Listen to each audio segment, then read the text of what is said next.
Welcome to Normal American Show. I fell asleep for like 40 minutes, which is worse than not sleeping.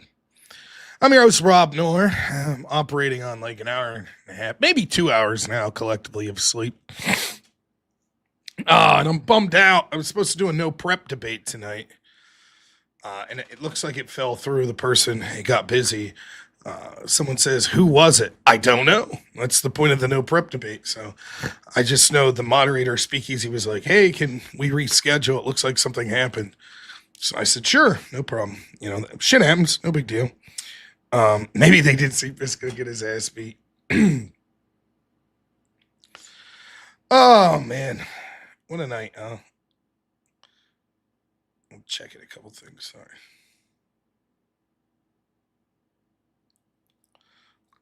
Go to bed too. I'll go to bed. Maybe I'll go to bed. I at least have to play whip songs tonight. I hope 4 of them from yesterday. Yay! Reading a couple things here real quick. So obviously, then I didn't plan to do a show. You can tell I'm a little disheveled. I didn't plan to do a show tonight. Blue Collar Logic, once more. You probably just joined. It was a no prep debate.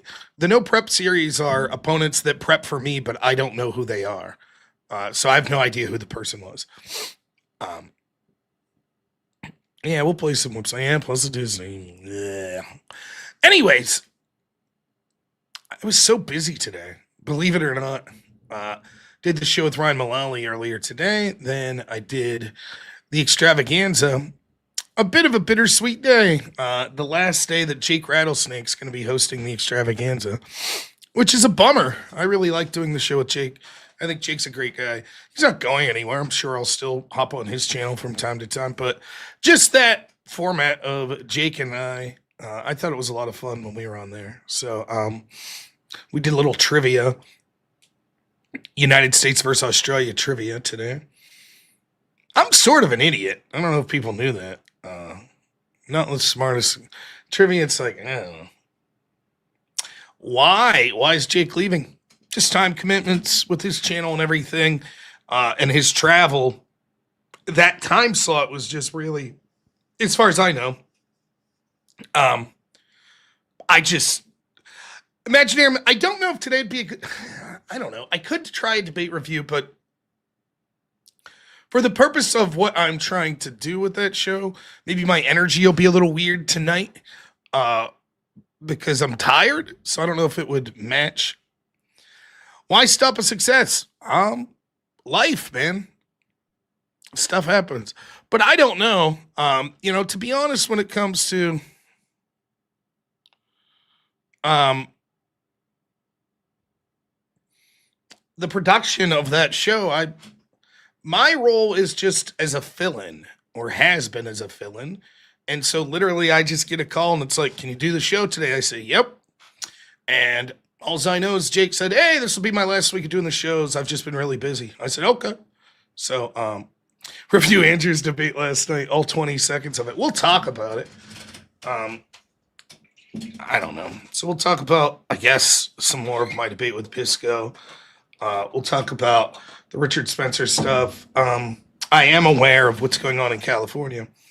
Yeah, I think I'll be a full-time co-host now. I think that's probably something. Of course, I don't think I'm giving anything away. The format of the show is probably going to significantly change. No, it won't be changing. The extravaganza won't be ending. But the format may massively change because a lot of that format was particular to Jake and Jake's strengths and what he's good at. Particularly when we used to do like the cringe and all this stuff. I thought Jake was really good at that. So the format of the show may be changing to some degree. How? I don't know. It's obviously not my show. That's Andrew and Mr. E's show. But if I'm going to go on full time, it'll probably change in directions, So, but I honestly don't know. I plan on talking to Mr. E and Andrew at some point, and we'll get together, get our heads together, and figure out the direction that show's going to go. But what I've been told is I fully expect the show to continue. It just may change what it looks like to some degree. But I have to say, I am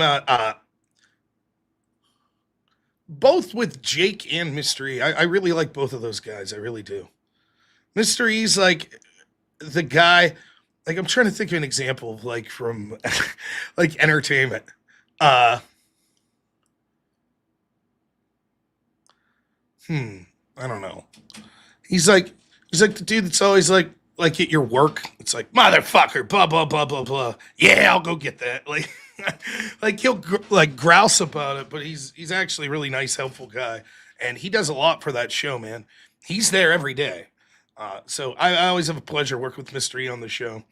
Very good, and I think there's a good back and forth of like giving him a little shit and him giving us shit. And I think Jake is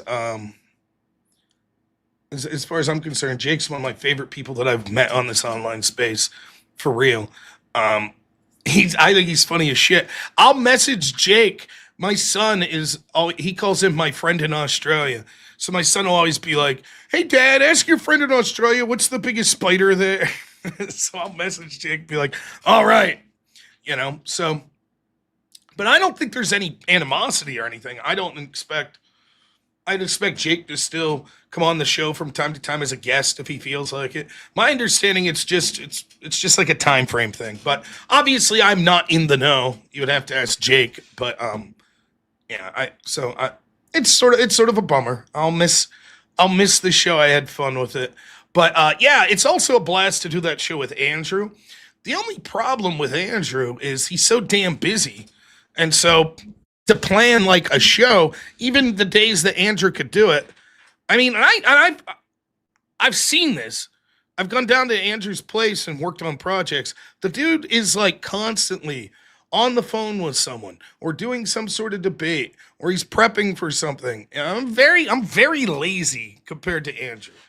And so because of that, and he has so many things going on, when it comes to preparation for the show, it's hard enough for him to find time to do the show, let alone to like prep for the show.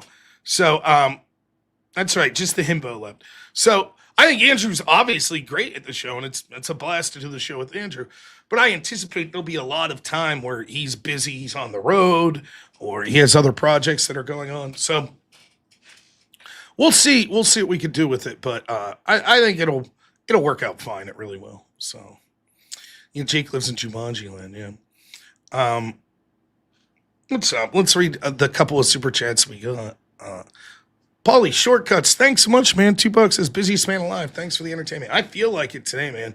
I know I said I'm lazy, but whew, I had a bunch of phone calls today too from people. By the way, apologies to I just saw because I took a little nap. I missed one of friend of the show. If you're watching, I saw you called. I am so sorry. I was sleeping. I'll get back to you. Naughty Germ, $5. Thank you. Always appreciate it, my man. To Gooch, $20 is cheers to you, Rob. Big W, not one step back. Thank you. Appreciate it. See your site, $5 is good evening, Rob. Good evening.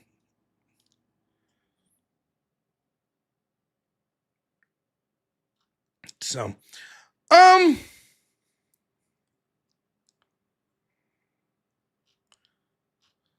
suppose we could talk about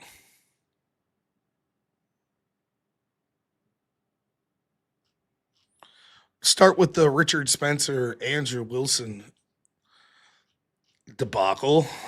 Um, Ultimately, I have to admit, I thought that it was awesome because I got more people watching my debate because that debate canceled. No, I'm just kidding. I actually was looking forward to reviewing that debate. I think, say what you will about Richard Spencer, um, I think he could be very persuasive. When I talk to him, he comes across as like a person. There's many things that I disagree with him, but I've debated him, and like I'm just giving you my honest impression. When I debated Richard Spencer, Complete gentlemen. It wasn't a lot of talking over each other. The moderator basically just sat back, perfectly fine. That was many a moon ago. And that doesn't mean that that's the interaction that everyone's going to get with them. So, to give you the short of what happened, and I, again, obviously was debating, so I've only seen little clips. I didn't see this live, and the video was removed from Andrew's channel. So, all I've seen is clips on X.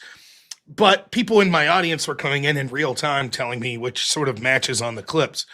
I don't know who the moderator was, but the impression that's given is Richard is like, okay, I want to give an opening statement that's like 5 to 10 minutes. And Andrew's like, hey, the format we agreed upon was 5 minutes. And Richard was just like, don't be a baby. This isn't a sport. We're trying to have a conversation. I need 5 to 10 minutes. And Andrew was like, I prefer we follow the format that was given to us. And Richard then says two things. One, he's like, I'm the reason this debate's occurring. Sort of a little big time comment. And then he calls Andrew a homophobic slur. And Andrew's like, all right, I'm out. So I figure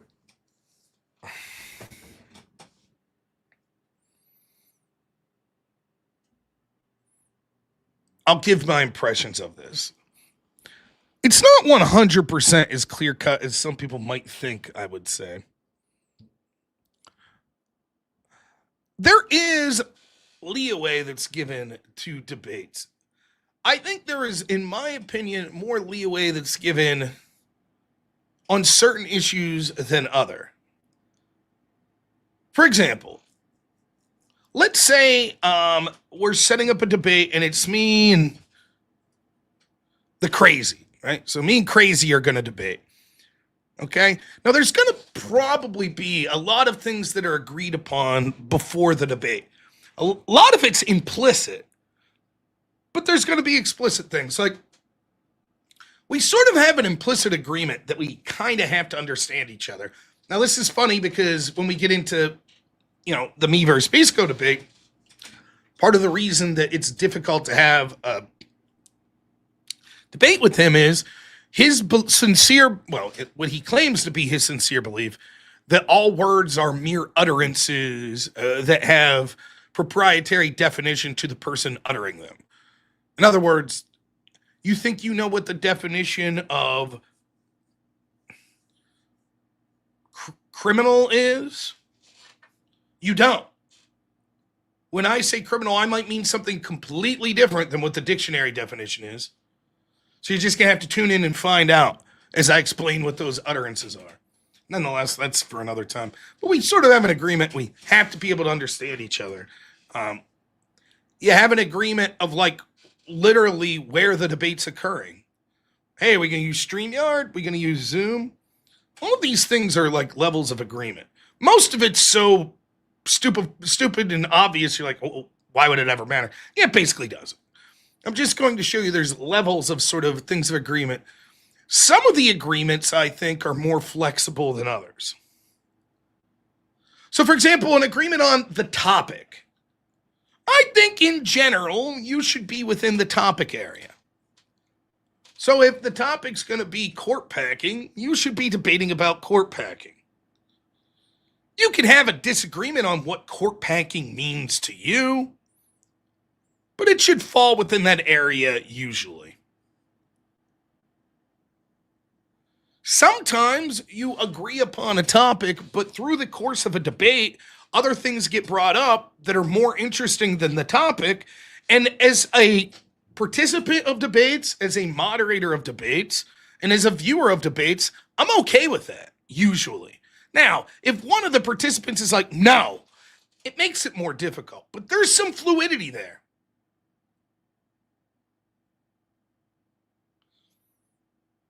For example, if I'm debating crazy and we agreed to debate court packing. And 20 minutes into the debate, Crazy's like, and by the way, I think that what you did to Pisco was unethical because blah, blah, blah. And I'm like, I disagree. And both of us are happy to go off on that tangent. So be it. Or if he accuses me of a crime, and I'm like, I'm going to defend myself against this. And the moderator's like, let's keep it on topic. That's fine. Oh, my man, Cool Vic. I promise I'll get to the super chats. Great to see you, Cool. I was doing a little kitchen stuff and I was watching your recent video, man. I don't have time to watch all of the drama shit that I'm peripherally involved in. So instead, I just subscribe to Cool Vic's channel and he curates all of it for me. Perfect.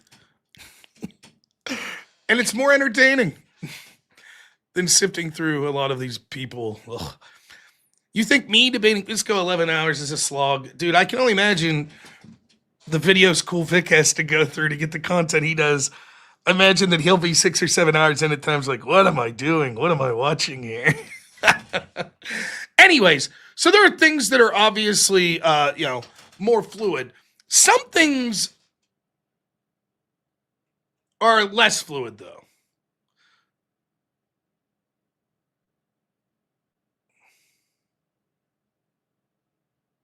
Nah, it's cool, Warmatan. I don't really want to watch that debate anyways, given there's a TOS violation in it. It's like, I appreciate it, though, man.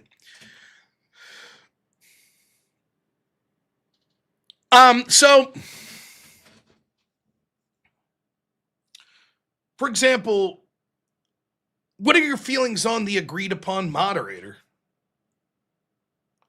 Me and Crazy are going to debate, and Are We Not Men says, sure, I'll moderate.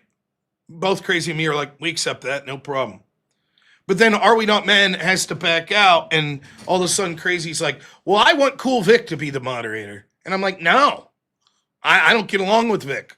I have a history with him. Or I think Vic's biased for your side. What's the appropriate procedure for that?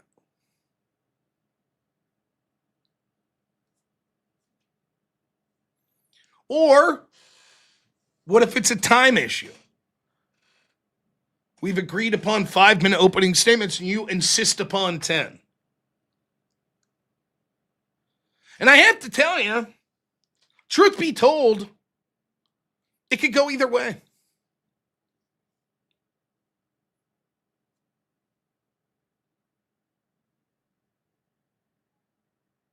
That's the truth.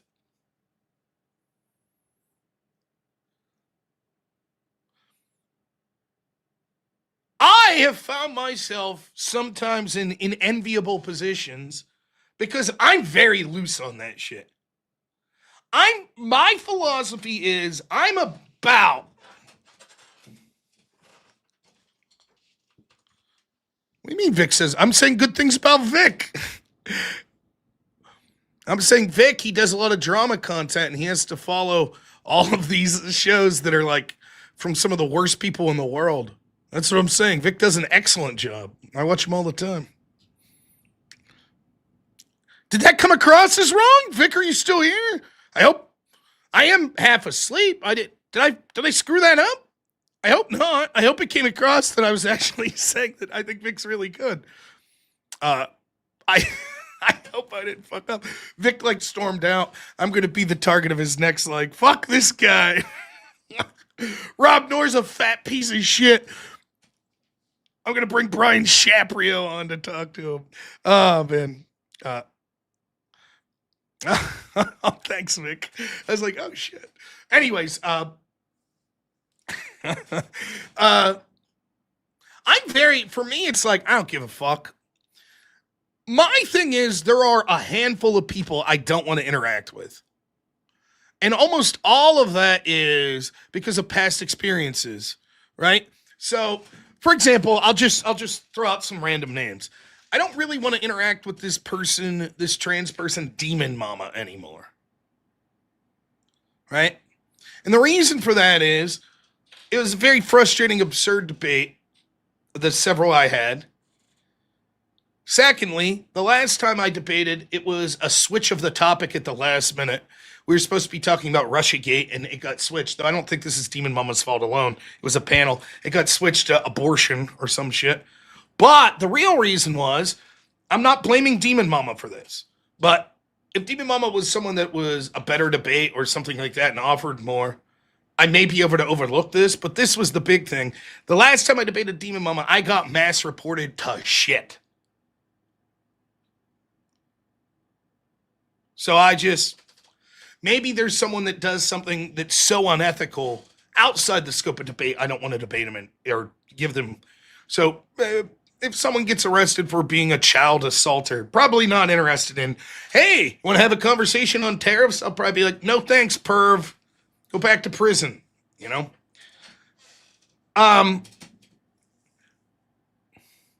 I don't want to go on Wick's channel anymore and have Wick as a moderator. I'll happily debate Wick, but I don't want Wick as a moderator. Over and over with Wick, it's the same old bullshit. Stacked panels with lefties, then interfere, act as a debater the whole time. And then the last time I was on Wick, and it's another person I don't want to interact with, this guy Soy Pill. Soy Pill, about a year, probably over a year ago. This is sort of a long-winded story. I'll make it quick. Bunch of left-wing people were coming at me when Trump put a post out on X that was basically like, he who saves his country commits no crime. It was a quote from Napoleon. And they're all like, oh. And my response was, I don't want to hear anyone on the left ask me about corruption that kept their fucking mouth shut and didn't talk about the corruption under Biden, the FISA warrants and all that shit. I don't want to hear it. I don't want to hear about Trump's mean tweet. Said all these people saying, oh, I want to debate you on Trump's tweet. I was like, can you show me proof that you criticize like the lawfare against Trump? And this guy Soy Pill was like, yes. And he showed me an X post that he had. Now, it just so happened, unbeknownst to me, I was doing Wick's panel the next day, and he was on there. I was ecstatic.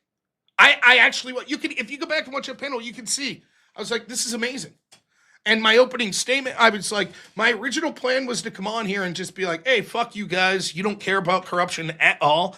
You're more worried about a mean tweet than the actual lawfare that happened against Trump.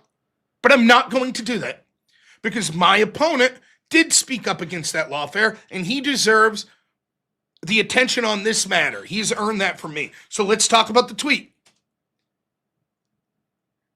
And then Soy Pill immediately was like, ha, I photoshopped that tweet.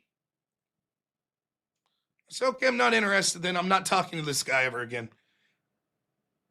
Fuck you. If you got into the conversation with me under false pretenses, go fuck yourself.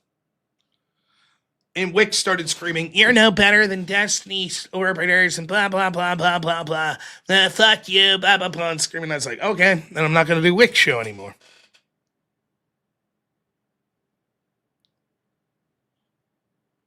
So, those are the handful of people. And there's a handful more that I might not want to interact with.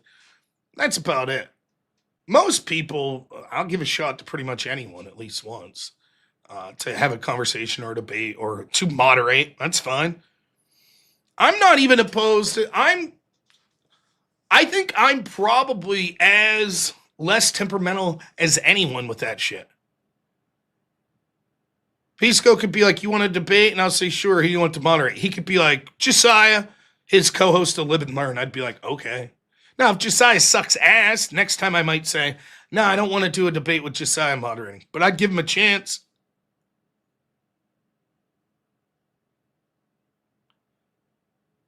All this is to say is, I'm not saying there's a right way to do things. Because sometimes it could get you in a tight spot. For example, last night, it appears, and we'll talk about this in a bit, I mentioned this on the show with Ryan Mullally, I got the vibe, even though I want to be straight up, I think the moderator for my debate last night, Avi, I think he seems like a very nice guy. There was something likable about him, there was. But I don't think his role was a traditional moderator. He was like almost like a judge. And I'm pretty sure he coached Pisco on sort of at least theory of logic and the formal rules of logic and all of this. So Pisco requesting him as a moderator, then continually being like, "What do you think? What do you think, Avi? What do you think, Avi?"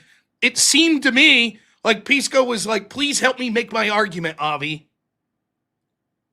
And it put me in a position because perceptually it makes Avi look like sort of some sort of authority. It put me in a position of then having to appeal to Avi as well. Now, I don't blame Avi. Maybe this is what he always does. Maybe he moderates debates and acts as a coach and gives advice. Perfectly fine. And so he just assumed that's the role that was given this time.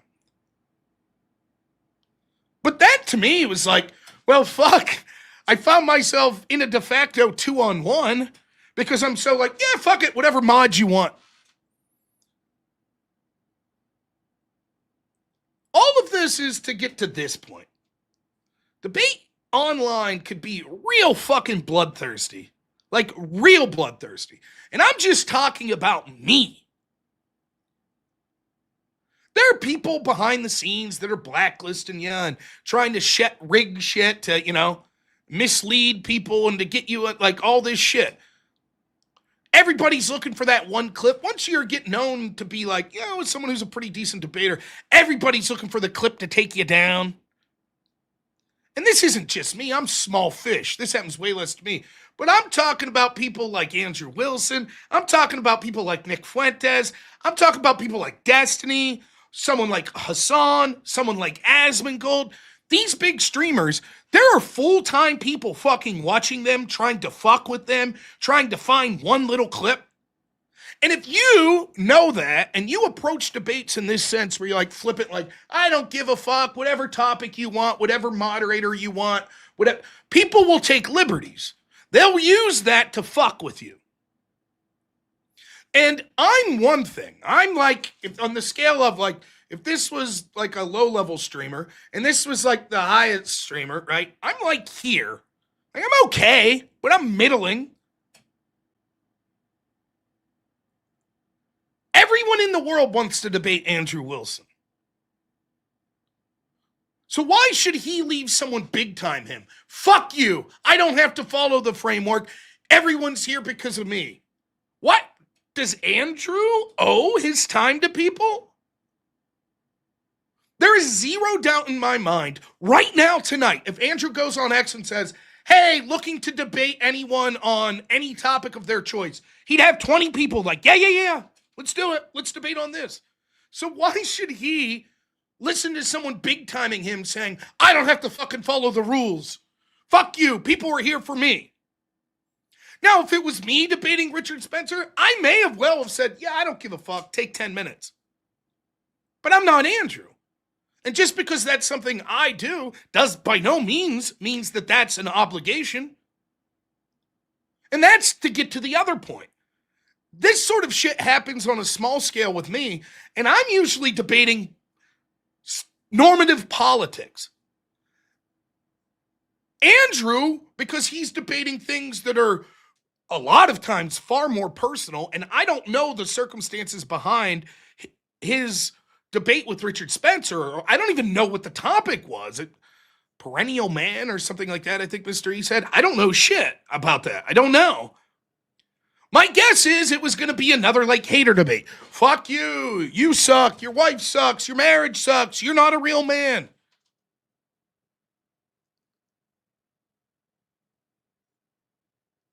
I've seen Andrew go on Spaces to defend like his person, and people just spurg out literally 20 minutes straight and not let him get a word in edgewise. Why participate in that? And so if it's going to be a debate that you already know has a personal edge to it, and one of the people before the debate starts off with like, fuck you, I'm big time. I don't want to follow the format that we agreed upon. Who could blame Andrew for being like, no, man, I'm going to insist on following the format. Because what it seems like is someone that's intentionally taking liberties to sort of show their bravado, that they're a tough guy. We talk about what if I was in the position of Andrew? What if I was in the position of Richard? One, I would not ask to change the format at the last minute. But let's assume I made a mistake. And I thought that the agreed upon format was I got 10 minutes for an opening. And we get there and the moderator's like, oh no, check your email. It was only 5 minutes. You know what I would have said if I was Richard? All right, I'll sum it up in 5 minutes. And then anything I don't get to, we're going to have a debate that I'll be able to make that point in the exchange of the back and forth.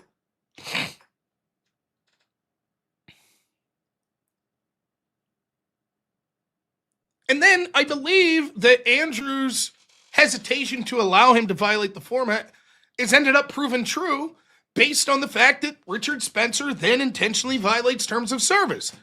And that is one of the lowest things you could do.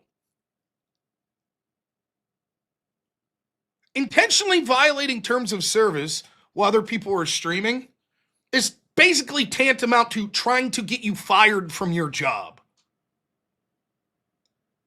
That's what it is. Oh, this is your livelihood? Fuck you. I'm going to fuck shit up. That's it. That's so egregious, I would never debate him again if I was Andrew. If he's like, let's do it this time, I'd be like, nope. Because that shows a willingness to make an attack. And I saw this attack on Andrew, which I thought was hilarious. Like, oh, Andrew's like real afraid to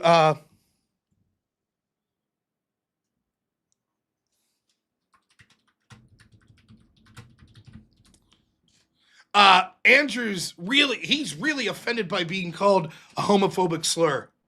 I have personally called Andrew a homophobic slur. And I guarantee I'll do it again. I just don't do it in a way to violate terms of service. That's it. That's the problem.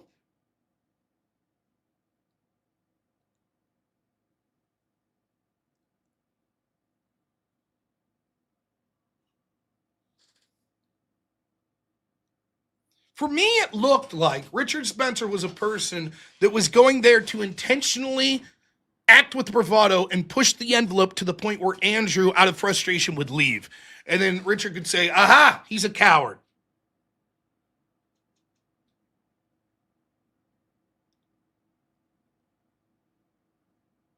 That's what it seemed like Richard's intent was. Maybe not. I can't claim to know Richard Spencer very well, but that's the impression that I got.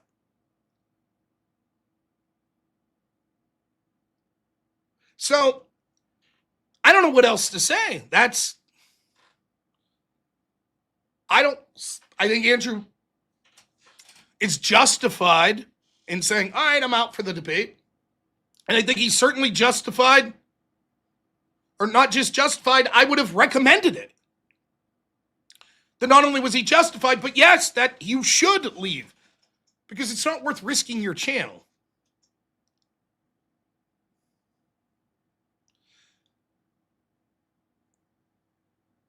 It's one of the reasons that, like, some of the tangential, I know people are going to flip out about this, but regardless of what you think of Nick Fuentes, I would trust Nick Fuentes enough to debate him if he knew I was on YouTube and I was like, hey man, can we keep it terms of service friendly? I trust that he would try to do that. I do not think that he would maliciously be like, I don't give a fuck if your channel gets banned, I don't care. He may say, no, I don't want to debate on YouTube, go to Rumble or something. He may say that.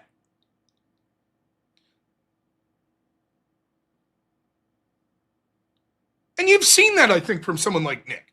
Despite the fact when he's on his personal show on Rumble, where he'll have some language, that wouldn't be TOS friendly, when he goes on Piers Morgan or another show like that, he does it. But I think some of the people around Nick, some of those groypers, it was tough to want to debate them because they're kind of like burn it down type people. Some of them like, fuck you, I don't care. I got nothing to lose. And that's no good. That's no good at all. So, anyways, that's my feelings on it. A shame. I actually wanted I think in the like right-wing personalities, I think there's an interesting hook to Andrew Wilson versus Richard Spencer. I think that's a debate that a lot of people on the right would be like, that's interesting. I would prefer, again, I don't quite know what the topic was. I don't know if it was more personal shit. But if it was a question of like culture or like the direction that we should be pushing politically or culturally, I think it could be a very interesting conversation. But unfortunately, when your ego is so big that you're like, I don't have to follow the agreed upon rules and I'm going to intentionally violate terms of service,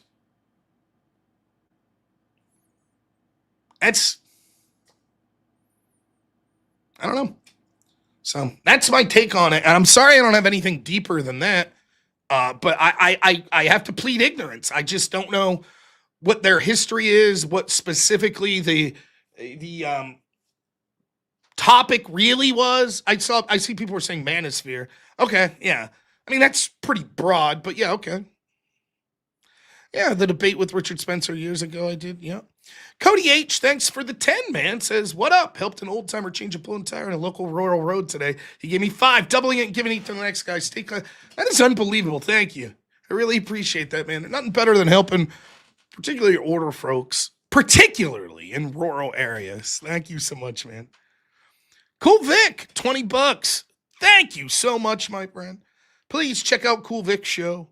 Says support Rob Noerr. Support Cool Vic. Great guy. Silent Majority, $5 says, what are your thoughts on Henry Novak and the debacle in the UK? Oh, it's despicable. It's one of the worst things that I've ever seen as far as a video goes. I talked about this probably for like 5 hours earlier in the week. I think my show Monday night was almost exclusively about this for like 4 hours or so you can check it out. But, I mean, it's just despicable. It shows the grotesqueness of the two-tiered system and how the people in positions of power sort of defend that system. It's grotesque.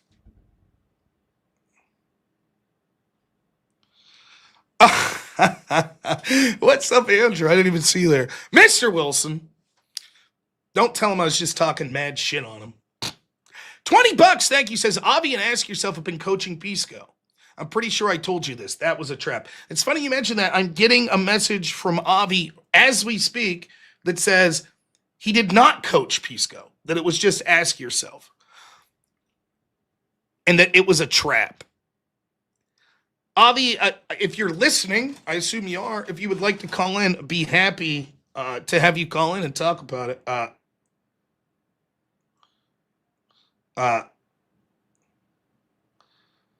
But I want to make it clear. I think Ask Yourself, in my interactions I've had with him behind the scenes, particularly today, was a rude asshole.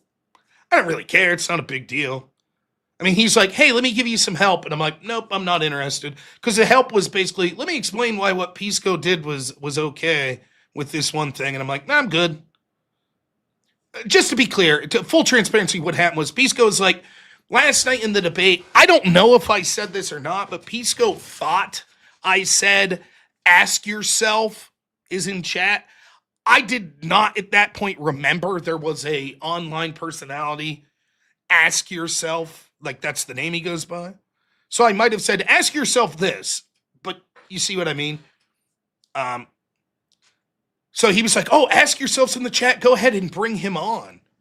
Well, I mean, what the fuck's that about anyways? One, why would you be asking to bring someone else in on a one-on-one debate you were having? And I know what the reason is, because Pisco is not very confident in sort of his new Philbro skin. He's not very confident in it. That's why he's constantly looking to Avi like, isn't this true, Avi?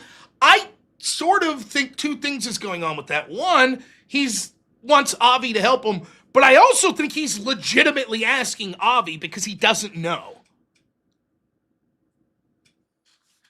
It's sort of like, he's taken a philosophy 101 class. And now he's like, I know about this. And he's going out there and he's throwing this shit around and he half-ass doesn't know what he's talking about. In addition to that, when it comes to the Philbro stuff, I'm 80% roll my eyes at it anyways. Now, Maybe if I saw someone who was more competent in it, like Avi, sort of making arguments, I would feel different about it. But most of the time, I'm not watching someone like that or someone who's like maybe Andrew or Jay Dyer. I'm watching people that are learning the bare minimum and then trying to utilize it. And what it comes across as is like, I could just define words and how I want. And the syllogism's valid and that's all that matters and blah, blah, blah, blah, blah. And it comes off just being a laughable waste of time most of the time. Though it's not a waste of time for me because I'm a weird fucker and I like sludging through that. I don't know if you guys could tell, but I mean, I debated 11 hours yesterday or and some change, I think, and I was still having fun. Pisco sort of rage quit, or I would have kept going. So, and I think part of the reason that Pisco left was probably because he was tired, and I think part of it was because he was frustrated, and I think part of it's because Avi left.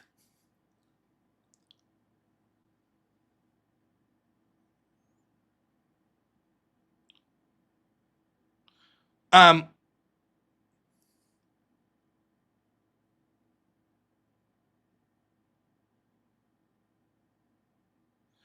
but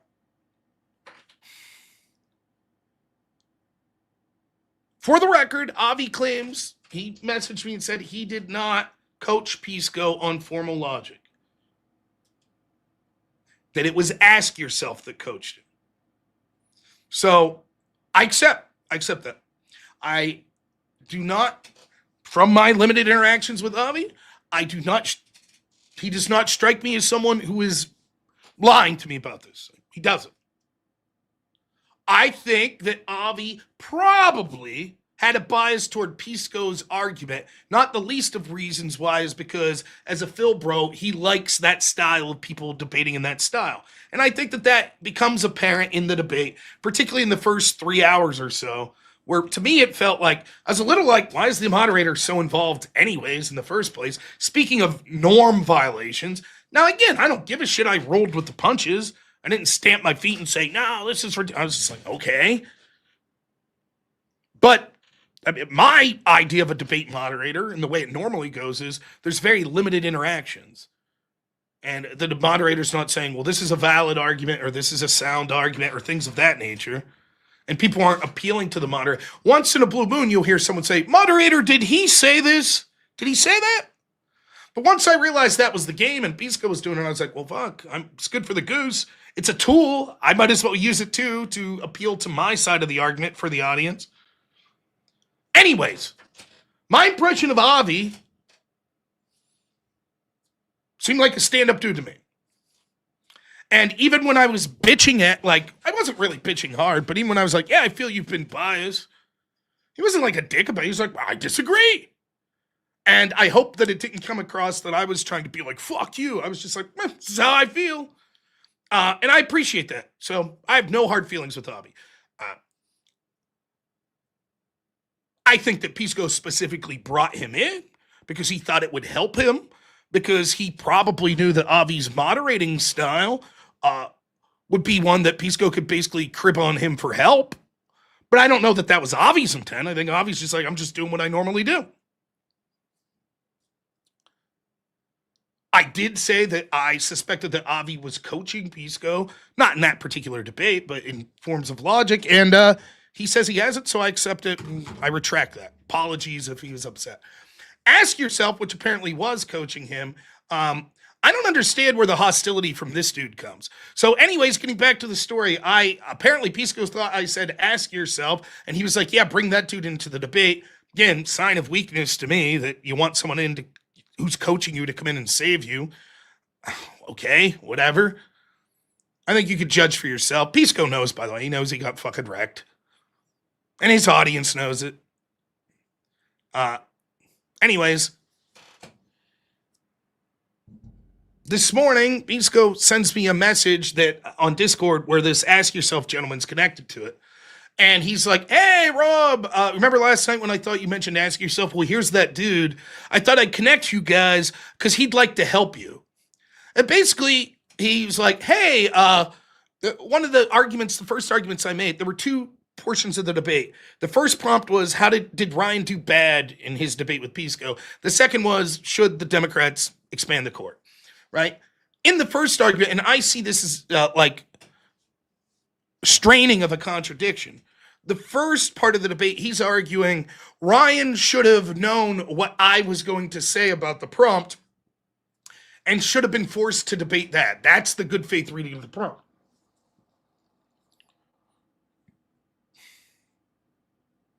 So if the prompt is Democrats should expand the court, Ryan shouldn't be talking about Ro Khanna said the Democrats are going to expand the court by 4 seats, and here's why that's bad.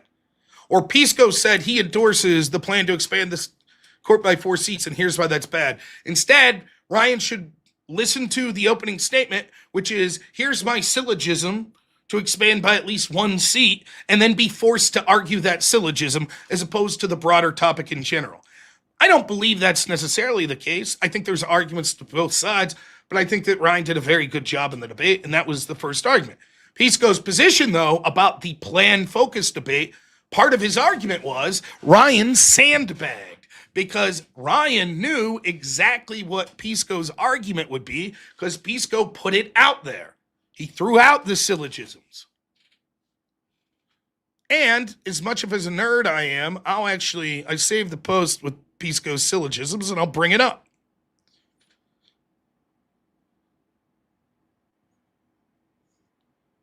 Here's the syllogism. Now, feast your eyes upon premise 2.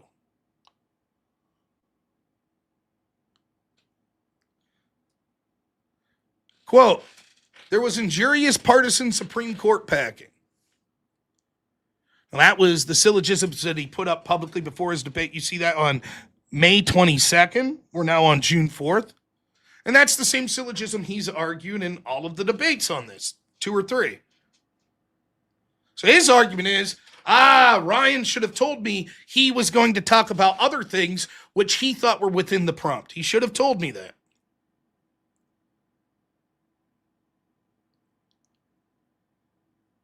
Here's the plan. Okay. Ryan sandbagged. As soon as we get into the debate of the second topic, Pisco, as the affirmative, speaks first. He reads premise 1, and as he's reading it, he's basically like, you know what? When it comes to premise 2, that there was injurious partisan Supreme Court packing, I'm not even going to use the word Supreme Court packing. I'm going to change that. I'll say Supreme Court schmacking.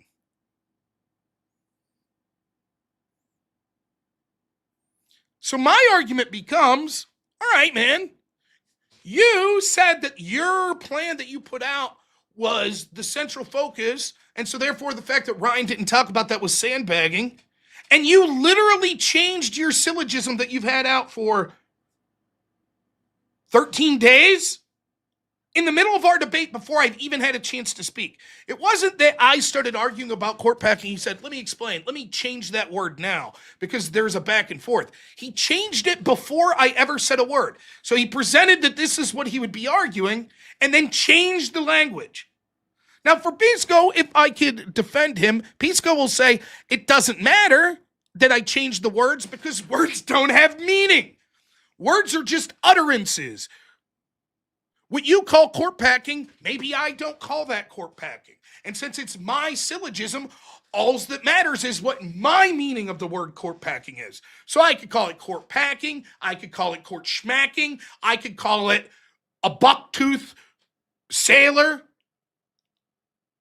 What happened to Merrick Garland was a bucktooth sailor / court packing. Same thing.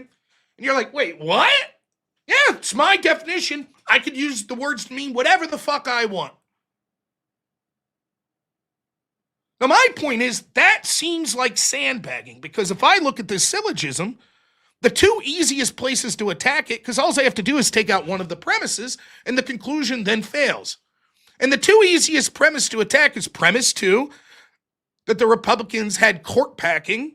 They didn't. Merrick Garland refusing advice and consent is not court packing. Almost no one calls it that. Court packing has almost always meant adding seats, and a few people have said it could mean adding or subtracting seats.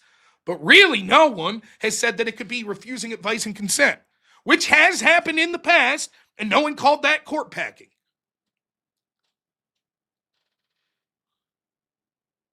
And premise 5, there's no reason to expect a severe consequence cascade. Those are the two easiest premises to attack. And if you looked at my opening statement, which I'd pre-written, that's literally the two premises I said I was going to attack the most. So Pisco completely changes that word, court packing. Now it's not court packing, it's court schmacking. So all the arguments I have about, like, listen, I think that you fail this premise because the meaning that we all accept as court packing, except you, is necessary to achieve your premise, and it wasn't court packing. He just says, no, but I don't mean that. And it doesn't matter what the objective meaning of the word is. All that means what I think it means. So for me, that was sandbagging. Now, I don't give a shit. But I outlined that framework to get back to this conversation. That's what this guy X yourself, that is apparently Pisco's coach, wants to call and coach me, help me understand. And I believe the word he used was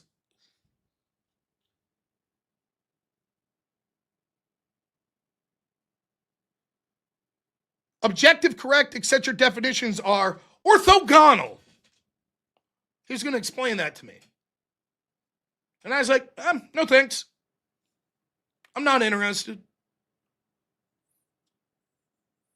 And suffice it to say, he was very insistent that he instruct me on this. He's going to correct my mistake. He's going to teach me. If you're wrong about something, don't you want to learn? I'm good. No thanks.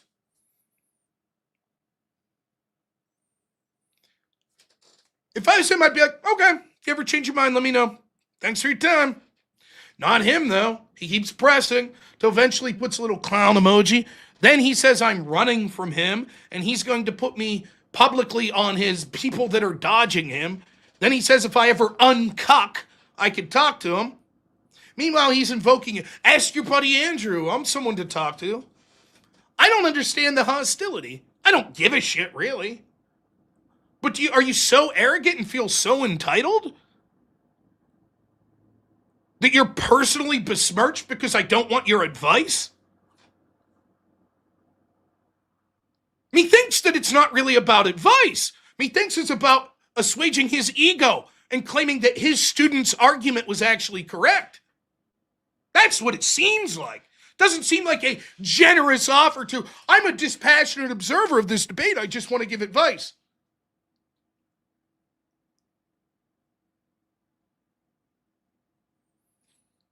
I don't want your advice. Thank you. People offer advice all the time. Most of the time I'm like, hey, thanks so much. No thanks. I'm doing okay. Thank you. There's a lot of people that think they have advice to give me, and maybe many do. They very well may. It's okay. I have limited time.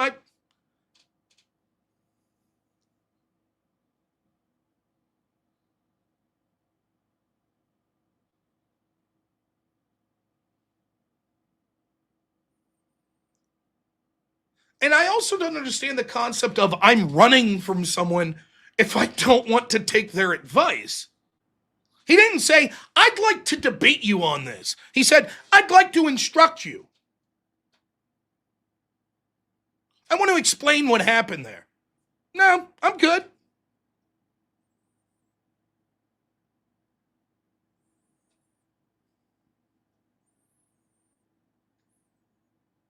I mean, it seems to me like the obvious intent was that it's like the whole thing. It just comes across feeling a bit eyebrow raising. Like Andrew said, it was a trap. I'm not saying Avi was involved with that, but I think Pisco knew exactly what he was doing, requesting Avi and then asking Avi for all this help during the debate.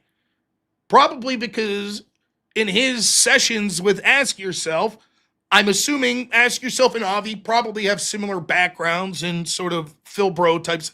I'm not saying Phil Bro is an insult, by the way. I don't know another way to say it. Like, yeah, it's my Admiral Akbar is falling down there. It's a trap.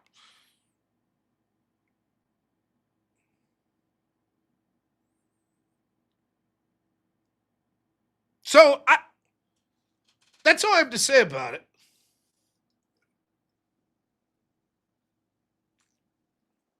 Um, Now, having said that, I don't much care. This ask yourself, God, not saying he's the worst person in the world or any shit like that. I don't know the guy. I did have an interaction with him in the past, and him and Avi were like trying to convince me to take this debate with Pisco in like 2024 about the definition of insurrection.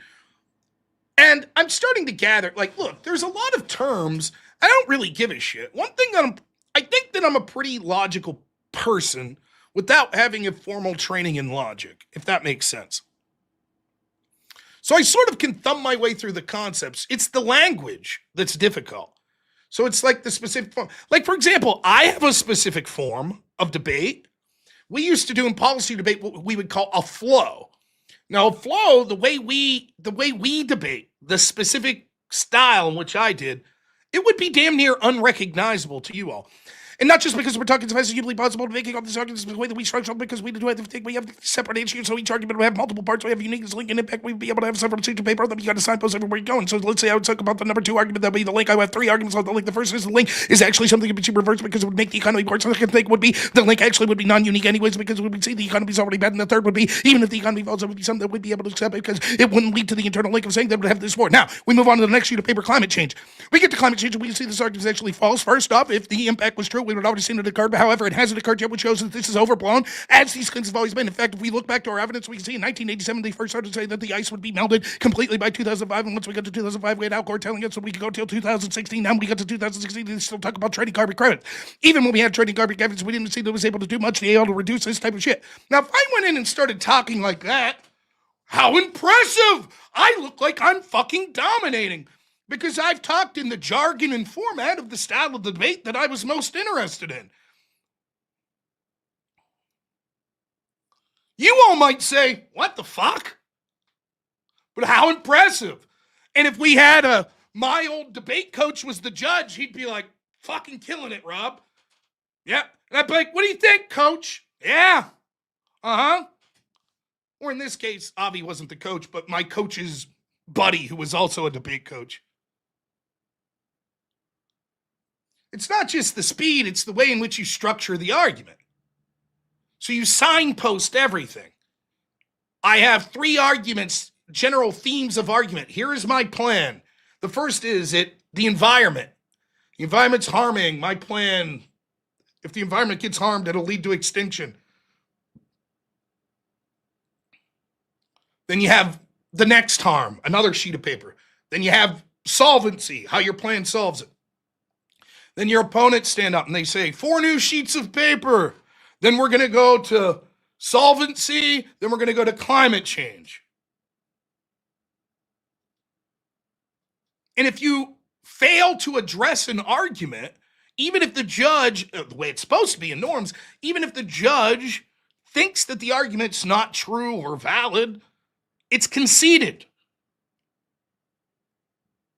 So they address it as such.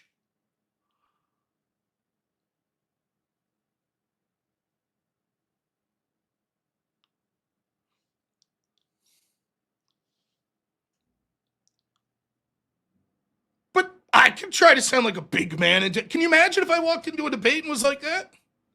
Observation 1, inherency, blah, blah, blah, blah, blah. People would be like, what the fuck is this guy talking about? Nonetheless,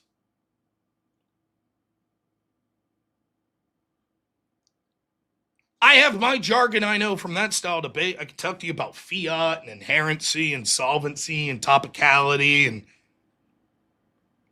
specification arguments and counter plans and critiques and performative performative contradictions.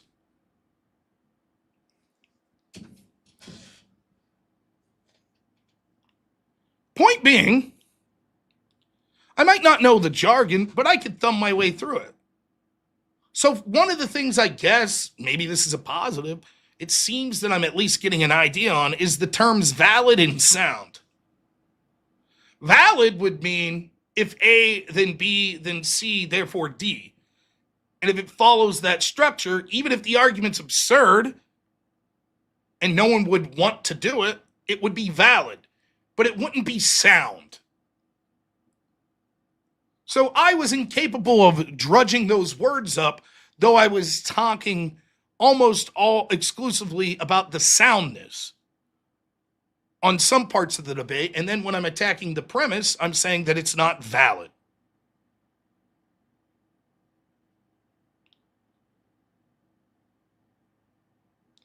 I don't know or give a shit.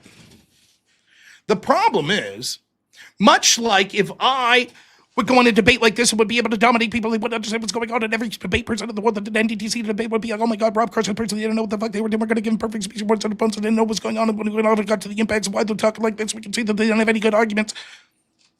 I might win to the people that know that style of debate, but every normal person I'm trying to convince is like, what the fuck? That's how I feel about like Pisco's Phil Bro attempt. All the words are subjective, and it's just my subjective preference, and blah, blah, blah. Okay, man, I'm happy to have you do that. I'm happy for the sound bites, man. No problem. At the end of the day, he basically concedes. If everything's subjective and it's just subjective preference, the entire reason that we're doing this debate is just for our own personal edification, whatever reasons we have, and to try to convince enough people to be on our side, I'm willing to take it. Pisco can say his definition of a man is a dog, and his definition of deterrence is incentive. He can say all that shit. I don't give a fuck. Fine. Question is, other people going to agree with him? Some will. The people that are already predisposed to say vote blue no matter who, they're going to buy it. I'm not trying to reach those people necessarily. I'm trying to reach independents or people that are Democrats but willing to go across the aisle, and people on my side of the aisle. That's it. The people who, like I correctly called out with Bisco, are, yeah, man, I don't give a fuck. Democrats are good, Republicans are bad, so whatever. Yeah, pack the court, end the filibuster, add new states, whatever the fuck it takes. We want to win. We don't care. We're good. When we win, things are good. Therefore, if everything's just personal preference, it's good. Any appeals to fairness, it's not that that matters. If they thought it was a plan that was unfair, but it was worth it to be unfair because Democrats are so much better than Republicans, they'd say that's fine. That's exactly what I said in the opening statement of mine was going to happen. Pisco's just like, we want power because we're the good guys, and now there's a post hoc justification. Okay, how can we make that seem as reasonable as possible? Well, we'll appeal to justice and we'll appeal to fairness. And we'll obfuscate and we'll change words and we'll make it seem very scholarly. Oh, it's in the form of a syllogism, and we'll take hours upon hours on the most mundane points.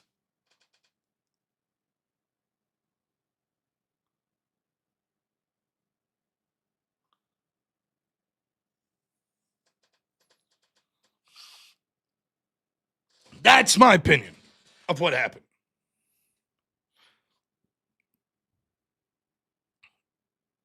So I'm not like, I kind of earlier today, I guess I should apologize a little. I wasn't trying to bite people's heads off, but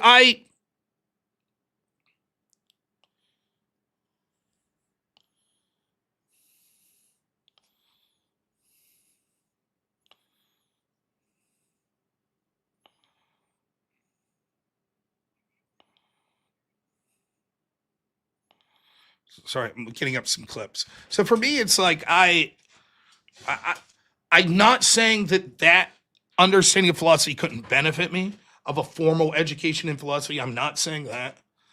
I'm not saying that everyone that does that's a piece of shit. I'm saying that oftentimes it is completely, even when it's people I like Andrew doing it, I find it exhausting and uninteresting most of the time. That doesn't mean that it's not necessary to argue in many debates. For example, if you're in a debate and you're talking specific about ethics, the very nature of that is, where do you get your ethics from?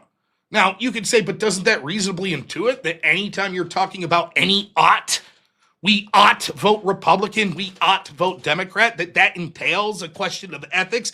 Yeah, I suppose. You know, it's like, you know who dudes I really like? I really like my friend Casimir and Fabian Liberty. Great dudes. And I used to moderate a panel, right?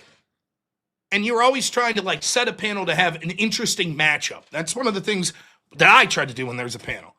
So you don't want one person that, is really vocal and then 5 people that are just quiet. You have a certain feel that you're trying to get, like, match people's skill level too. You don't want one side to be really amazing debaters and the other side to be all new people. So you're trying your best. Maybe one really experienced person, one newer person, things like that. A lot of times I would bring on my friends Fabian Levy and Casimir, and here's the deal. It did not matter what the topic was. By the end of that debate, the entire conversation was going to be ANCAP. Every time. Didn't matter who the opposition were, because both Fabian and Casimir are pretty solid debaters. And they're going to control the direction of the debate inevitably, and they can't help it. Their entire framework for viewing all ethical decisions come from the non-aggression principle. So you're going to fucking be debating the non-aggression principle. And that's fine. That's not a negative mark to Fabian or Casimir. But tell me you don't get tired of it. It kind of gets old after a while, right? You're like, oh, fucking hell. The question was, is it okay to fat shame people? And we're talking about the non-aggression principle. That's, to me, as an outsider looking in, what the Phil Bro shit is. It's like the same fucking argument over and over and over and over again. Especially when you get into, I guess Pisco calls it anti-realism. I would say that that's a branch of my very limited understanding of postmodernism. Just the concept of truth not existing as an objective, and it's subjective, and everything is just a power dynamic, and there's no such thing as truth, and therefore there's no such thing as a lie. It's also tiresome. And for me, for my purposes of what I'm trying to achieve, at the end of the day, if we accept that and there is no truth and it's just my preferences, then my preference is that I'm right and you're wrong, and your preference is you're right and I'm wrong, and all the words can mean whatever the fuck we want them to mean, and none of it matters.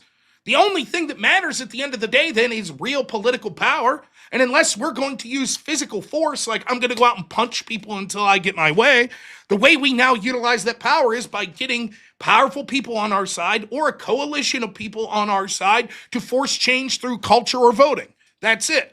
So I'm going to let you sound like an asshole and say that none of the words mean what other people think they mean and that you just have my preferences. And I'm going to argue in a normative way that I always do. And I'm going to hope that that's more appealing to a general audience. And for me, that's a victory.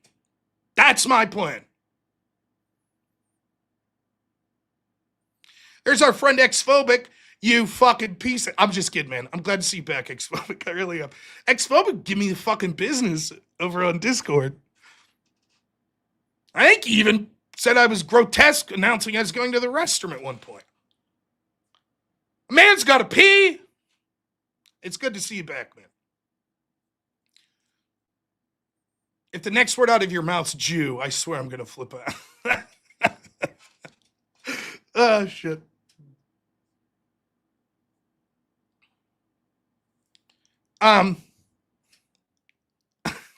Yeah. Yeah. We'll get you there.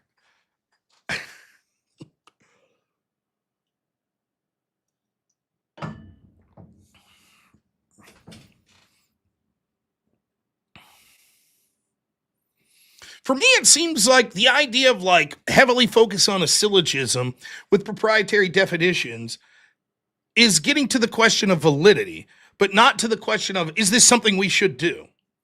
So in my head, as the 11-hour debate's going on, I'm realizing to look at things in a way that I hadn't before when it comes to tackling the syllogism. So let me give you an example. Premise 1 sort of is just laying the groundwork. It's going to, I'm sure there's technical ways to say this, but I'm just going to, in my head, say what it does. It's almost like a mini conclusion. Like the link between the premises and the conclusion. And that's going to be premise 1, right? So it's like if this and this and this and this and this, or I guess a better way to put it, if premise 2 and premise 3 and premise 4 and premise 5 and premise 6, then we ought to adopt the conclusion. So this is like the should. This is why we should do this.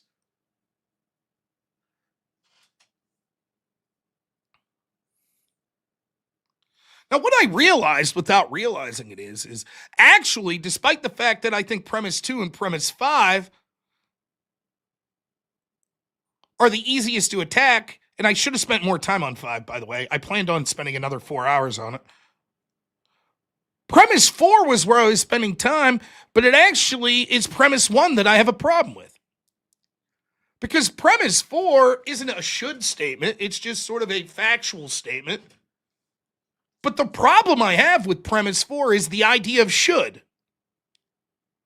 The proposed reciprocal packing doesn't overshoot beyond mild deterrence. Implicit in this is that it is an overshoot. Or at least that there's an opportunity for people to think so. Even if you think it's an overshoot, it's okay because it doesn't go beyond mild deterrence. Well, of course, based on my understanding of the meaning of deterrence, which is actions taken to dissuade a certain action, I put a sign up that says trespassers will be shot. That is to deter trespassers. See? Packing the court would do the opposite of deterrence, as my appeal to Avi shown.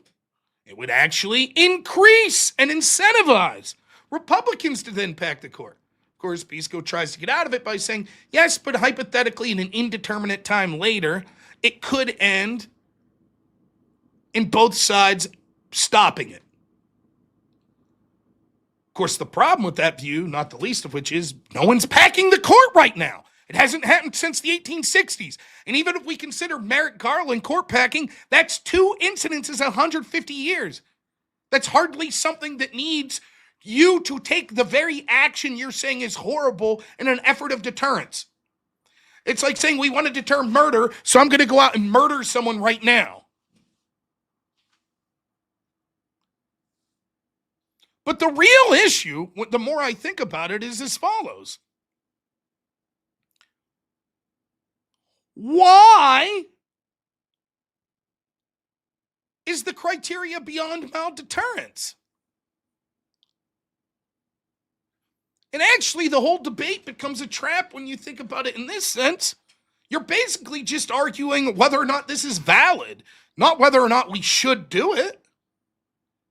Which is hilarious because I now realize in a previous conversation I was having with Avi and Ask Yourself, when it came to the definition of insurrection, it was odd to me that they were like, my criticism with the insurrection debate was always the same. I don't really give a fuck what the definition of the term insurrection is. I give a shit about the double standard. And so the definition of insurrection cannot be this.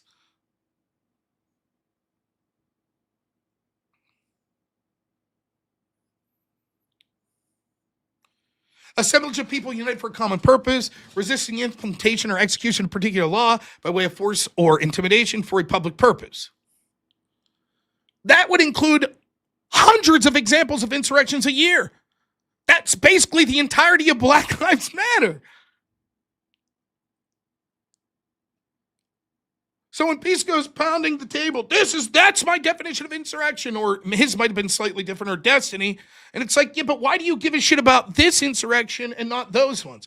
We don't want to talk about that. That's whataboutism. So my argument to the definition of insurrection was, I disagree. That's not the definition of insurrection that we legally use anymore, because it's happened hundreds of times and no one's being charged with it. We haven't charged anyone. I think there was one person in the 70s. Other than that, we haven't charged anyone since, like, the Civil War. So if an action's occurring hundreds of times a year and no one's charged every year for 100 years, you'd start to say, oh, that doesn't look like the standard definition that the courts are using anymore.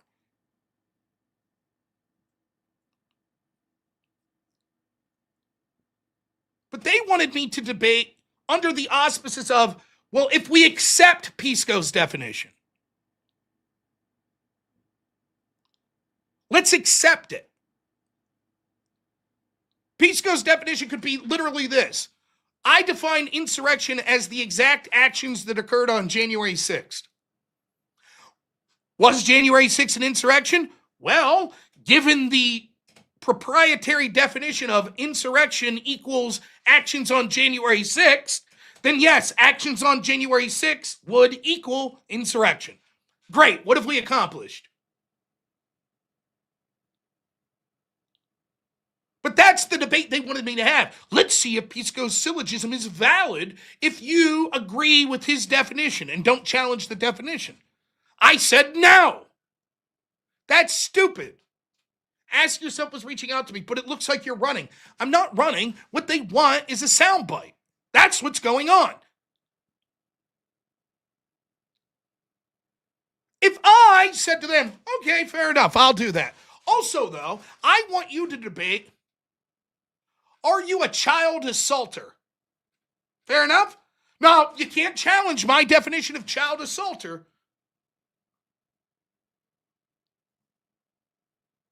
I'm going to say, here's my definition of child assaulter. My premise is you meet that definition. Therefore, you're a child assaulter. Let's see if you agree with that. You think they're going to say, okay, if I have to accept that definition, yep, that's what I am. And I'll say, can you say it a little louder? Here, let me get my clipper guy ready. Go ahead. They would say, what's the fucking point of this? You're just looking for a soundbite to make me look bad? Fuck you. It has nothing to do with anything. In a real world, no, we're just testing a syllogism. That's all. We're just testing it for validity. I'm not interested. Fuck you, no. My whole argument is I want an equal standard.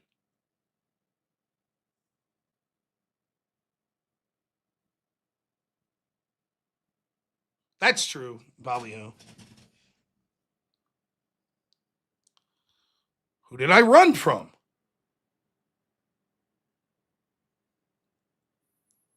Nick, would you like to call in and debate my syllogism that you assault children? You're not allowed to challenge the definition. You have to accept my definition. Would you like to call in? Happy to have you call in. Would you like to?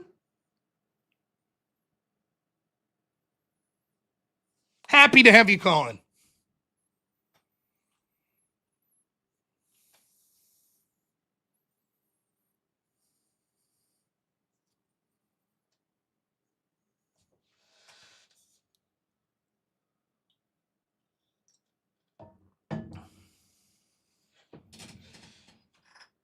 He does. Does he have January 6th in his name? Yeah. Just a troll. We know the score. But that's...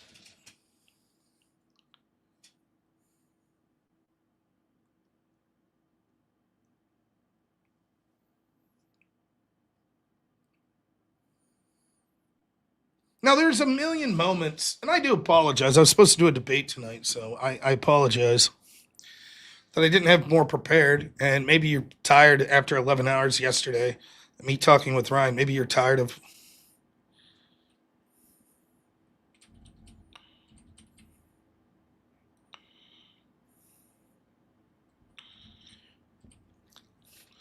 I honestly think in my heart of hearts that I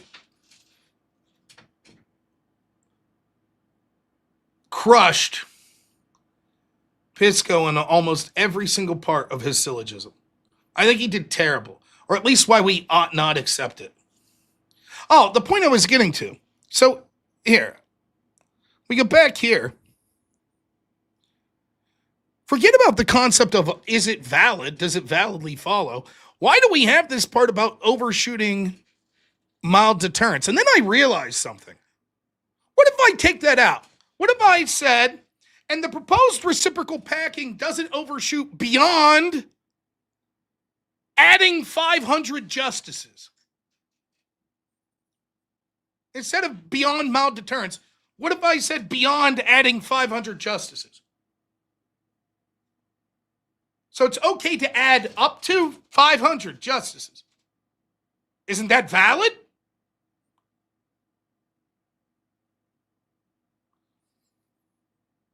I guess that's valid. Is that something we should do?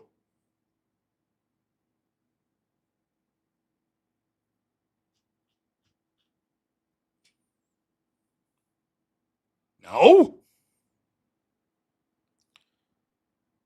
Now, of all the parts of the debate, I don't know what the two best sound bites are. Possibly at the end, where Pisco just admits it's all just his preference. But I think this section, and I played this with Ryan Mullally, so apologies again if you saw this. I think this section might be my favorite. Now, one of the problems when you get into the idea of absurd definitions, and Pisco does this a lot, when you're being someone who's sort of obfuscating and, in my attention, being bad faith, what happens is you end up, it's like being a liar, right? You lie about something, and then that lie presents another problem. So you have to lie again. And then that presents another problem. Then you have to lie again. And before you know it, you have so many lies, you can't keep them all. You're like, what the fuck? Pisco is always so interested in winning the meta on every point that oftentimes he doesn't realize how that harms him in the grand scheme of things. Now, think of the idea of deterrence. Do you think if Democrats add 4 seats to the court, would that make it more likely or less likely that Republicans would add seats to the court? I'll ask you in the audience. I don't give a fuck if you're Republican, if you're Democrat, if you're independent.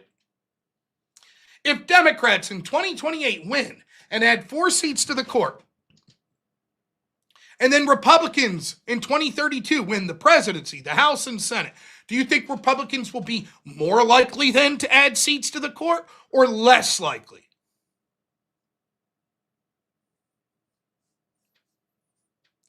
I don't know that there's a person in the world that's not good faith that wouldn't say absolutely more likely.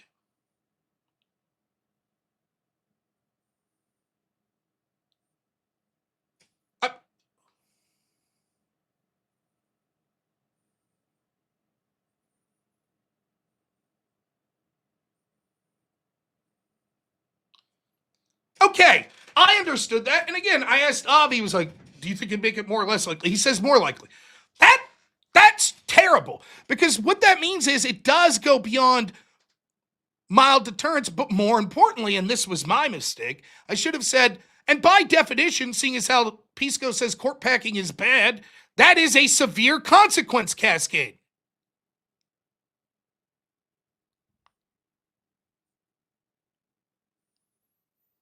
You know how I know Pisco thinks it's, and I let him get away with this. You know how I know Pisco thinks that Republicans packing the courts is a severe consequence cascade? Because his entire argument is what happened to Merrick Garland was a severe consequence. It was a very bad thing that happened. Therefore, if it happened again, magnified, it would be severe. So, now Pisco's in trouble. Wait a minute, he says. Deterrence means something different to me. And here's the definition of deterrence he gives to me. I said, let me just read a dictionary definition. You tell me if you think this is right.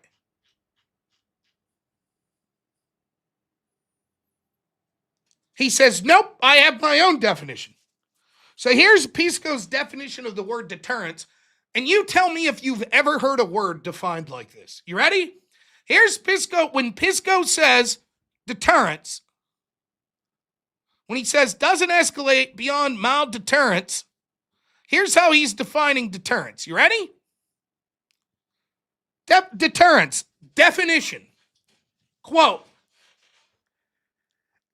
as used in the argument is the concept of inducing in the mind of a set of actors knowledge that would tend in a reasonable person lower the tendency to partake a given action, or at least put them on notice of a given consequence.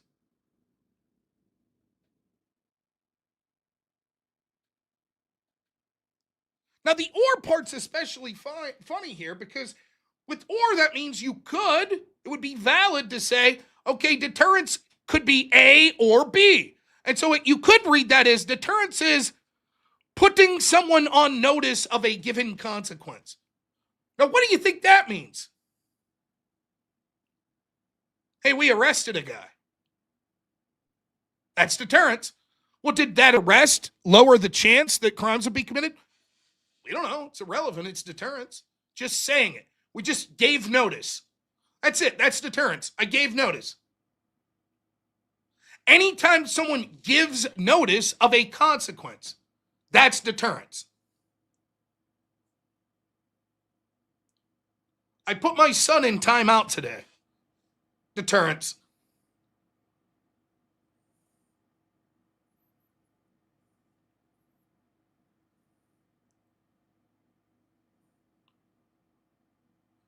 I wore my shoes mowing and now they're all green and I have to get a new pair of shoes.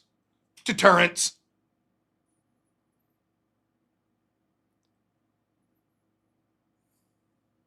By the way, consequences could be good or bad. I worked real hard and got the job. Deterrence. I just gave you notice that I worked hard and got the job. The consequence was I got the job. Is that putting you on notice of a given consequence? Yep. Or it could be, if you work hard, you'll get the job. Deterrence.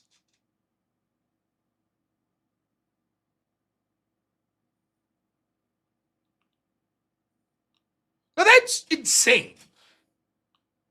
So, now that it's obvious that actually it's not deterrence, and he had to try to give this bullshit definition, now he's like, well, here's the deal.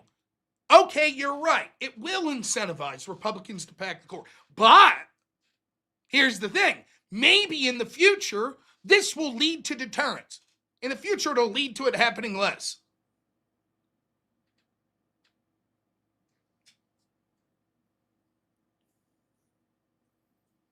That's the argument. Now, that's an absurd argument. Court packing's basically not happening. I'll say it happened once 11 years ago, but that's it. That's Pisco's argument. Most of us would say that's not fucking court packing. Court packing hasn't happened for 150 years. Nonetheless, Pisco is going to force court packing in order to stop court packing. Even though he knows, court packing that's not occurring, even though he knows that this will cause the Republicans to court pack. That's the argument. Now, everybody sees how fucking stupid that is, but it doesn't matter. Pisco's just looking at the meta argument. See, I win. I won that argument. Next. Here's what that looks like when you push on that. So it's a little bit of a long clip, but just enjoy. The way you get to a place like this is because of the bullshit arguments you've been making. No. So your notion of deterrence is the exact same as mine on that ground. No, that's not true. No, you just fucked up. You just fucked up big time, right? What because you said the exact same thing. I mean, I don't. So I'll explain again. Let me explain. Maybe I'll explain to Avi. I say equal treatment. Maybe I'll explain to Avi. You're like, aha! That proves that you're let's see if Avi understands. Let's see. So I'll explain to Avi. Democrats by Republican Democrats. This Let's get to the part. You're saying that this might. I understand, but just because escalate. No. Reciprocity. That's not. I understand, but no. I have a response to that, but let's first grant that notion that just because. No. But first, okay, you could argue be able to both share. Do you share that notion, Rob? Here's what I share. I share that theoretically makes sense, but it's completely irrelevant to this. Understand reciprocal. I've never been. On whose notion of packing? Yours. Deterrent need to. It's okay because in his belief, the only thing Republicans understand is pain.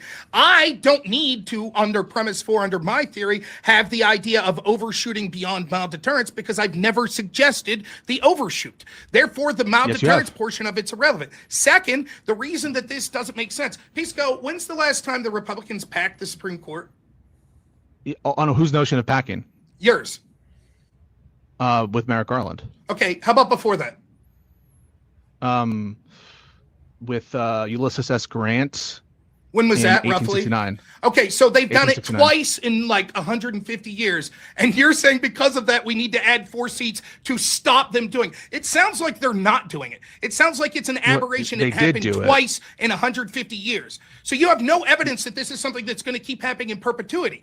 The only chance that it happens is if you incentivize it. Conversely, the things I'm talking about, for example, Democrats rioting and engaging, those are occurring on a daily basis. Lawfare of going after Trump and people connected to him, that's occurring on a daily basis. Constant impeachments, those are occurring. The actions I'm talking about are occurring over and over. And so it's like, it's not, I'm trying to get to, so this isn't the part I'm looking That's what we're, makes sense. So, Avi? I'm trying. A majority on the undo that they better to. Thing is, yeah, it's an aberration. It's happened 2 times in 150 years. But you just know, given the chance that they might do this, therefore you need to preemptively do it. That's your argument, and that justifies no, it. that they've shown them. Where? Show me. In this modern Show me era them of saying that we're going to pack the court. Yeah. So they've shown themselves as willing to do this in the modern era, and if the Democrats, it's our belief. Now you can say that belief's unreasonable, and we just disagree on the reasonability of it. Wait, do you disagree that if the Democrats win the next like presidential elections, and all of a sudden naturally the court starts to skew to the left, that a Republican Party wouldn't try to You gotta get a little further. undo that? Screwed up the time. Accurate. This was revoked. Yeah, he's The court. Why aren't they even suggesting?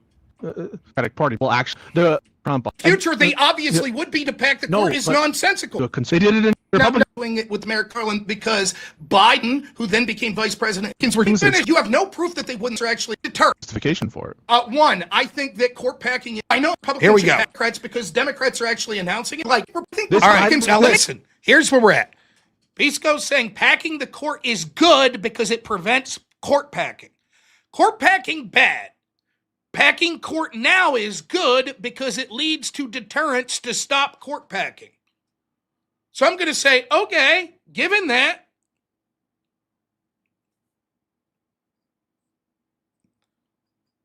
why shouldn't Republicans pack the court? And watch how this goes. Let me finish. Many times, it's crazy. Let me finish. Second, I think Republicans who are not currently packing the Supreme Court, who you have no proof that they would in the future, but you're like, well, maybe they would. That's my belief. I think the same is true of Democrats because Democrats are actually announcing it. And so in order to deter that, I think Republicans should pack the court now. That would deter it. Yeah, but you wouldn't be justified in doing it. Why not? Because you don't have a justification for it. One, I think that court packing is horrible. Do you agree? Premise one. Unless it's a justified court packing. Court packing in general is terrible.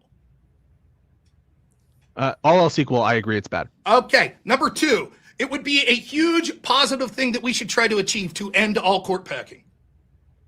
Yeah, I think it would be hugely positive to end it. Number three, Republicans packing the court now will lead to deterrence. I don't necessarily agree with that now. Why not? By the same rationale that Democrats packing the court will lead to deterrence, Republicans packing the court will lead to deterrence. Actually, my argument's even stronger because there is no examples that the Republicans would be likely to pack the court in the future. They have the House, the Senate, and the presidency now, and they're not packing the court. None of them have suggested packing the court, but the Democrats are quite literally announcing we're going to pack the court. So Republicans would have something to deter. Democrats are just guessing they'll have something to deter. But if packing the court is deterrence to court packing, why wouldn't it be when the Republicans do it? Let's see what his answer is. Well, I suppose to the extent that it's inducing the Democrats to do this, like, great big struggle for the Supreme Court, perhaps. But in general, it wouldn't be justified for the other reasons, right? It doesn't matter. We're not talking about your syllogism. We're talking about mine. We're talking about mine. You've already accepted premise one. You accepted premise two. Premise three, you have to admit, yes, it would deter court packing. Four, therefore, Republicans should pack the court. No, that doesn't follow. Why not? You agreed to the syllogism. Valid. You just agreed. It's not valid. Why not? Premise one. Even Avi, you see him smiling there? He's like, uh-oh. Uh-oh. Court packing bad. Hisco just accidentally, because he's so bad faith, gave the rationale for why Republicans should pack the court right now. That's what he just did. That's what he literally just did. If Donald Trump and the Republicans came out tomorrow and said, we're packing the court, in order to deter future court packing. Pisco would say, well, I don't like Republicans, but that is a valid point. That is something that would be good. It's justified based on Rob's syllogism. Uh-oh. No, Pisco wasn't debating me tonight. It was a random person. I don't know who it was. That we should reject it, right? So all else equal, as amended, right? All else equal, court packing bad. Okay, Yeah. premise 2. If Republicans pack the court now, it would deter court packing in the future and have a chance to end it. In the way that we're describing, I might even grant that. Okay, premise 3. It is a noble goal and something we should do to end court packing. All else equal, again, in general, yes. And therefore, conclusion, Republicans should pack the court. It's invalid. Why is it invalid? I don't want to tell you. Why is it invalid? Tell me. Because the conclusion doesn't follow from the premises. Why doesn't it? It absolutely... Avi, does the conclusion follow from the premise? Now, listen, I bring in Avi. Avi's going to talk about, like, formal syllogism and what needs to be added. So let's listen to Avi, and then I want you to... It's important, by the way. I'm playing this part for Avi. I want you to look... I'm not even saying Avi's right. I'm not saying that. Right? But Avi, at least, has a little more of an understanding of the types of arguments that he's making here, like formal... So watch how he addresses it, and then watch when we go back to Pisco, how he addresses it. In a formal system, it would take the form of P, Q, R, therefore S. You so agree? What you would want to do is you want to. So it might be a natural. You might be able to formalize it in a way that it is valid, as that specific literal form is technically not a valid form in formal logic.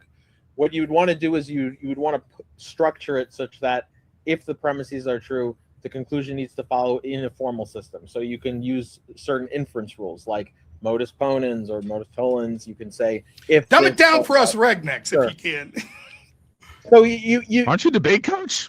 Yeah, we don't do not everything's philosophy and syllogisms like this. So intuitively. Now it's funny because Pisco's sort of insulting me there. This fucking guy has no clue what he's talking about, as you're going to see. I'm being honest, and again, that's a difference between me. I'll say like, I don't understand what you're saying. Can you make it make sense to me? Not Pisco. He pretends like, oh yeah, I know what's going on with this shit. We'll see how much he knows. Now I ask, I'm like, can you explain? I don't know what modi or whatever I don't know what that means. Can you explain it? What's the shame in that? Would it have been better if I was like, oh, yes, I understand, and bullshitted everyone? Correct, as Avi knows. So when we speak of when we're talking about a valid argument, we're talking about an argument that there really is no way the premises can be true and the conclusion can be false, and that's structured. That can be shown in a formal system. Okay, so if I did it in a way, it would hypothetically, given what Pisco's just conceded to, would still, if I just formed it in a different way, would be valid. You might be able to. Wait. I mean, it's intuitively. He can't give a reason why it's not the case. If it is a goal, something we should shoot for to deter court packing, and if Republicans packing the court now leads to ultimate deterrence, right? Therefore, Republicans should pack the court to lead to ultimate deterrence. Yeah, Pretty simple. I'm just not gonna bite on some of the premises that aren't. Now here's the big man that was like, "Aren't you a debate coach?" Now at least Avi was sort of explaining a formal form of logic, right? Let's listen to big man Pisco that knows. I thought you were a debate coach. Let's listen to his understanding.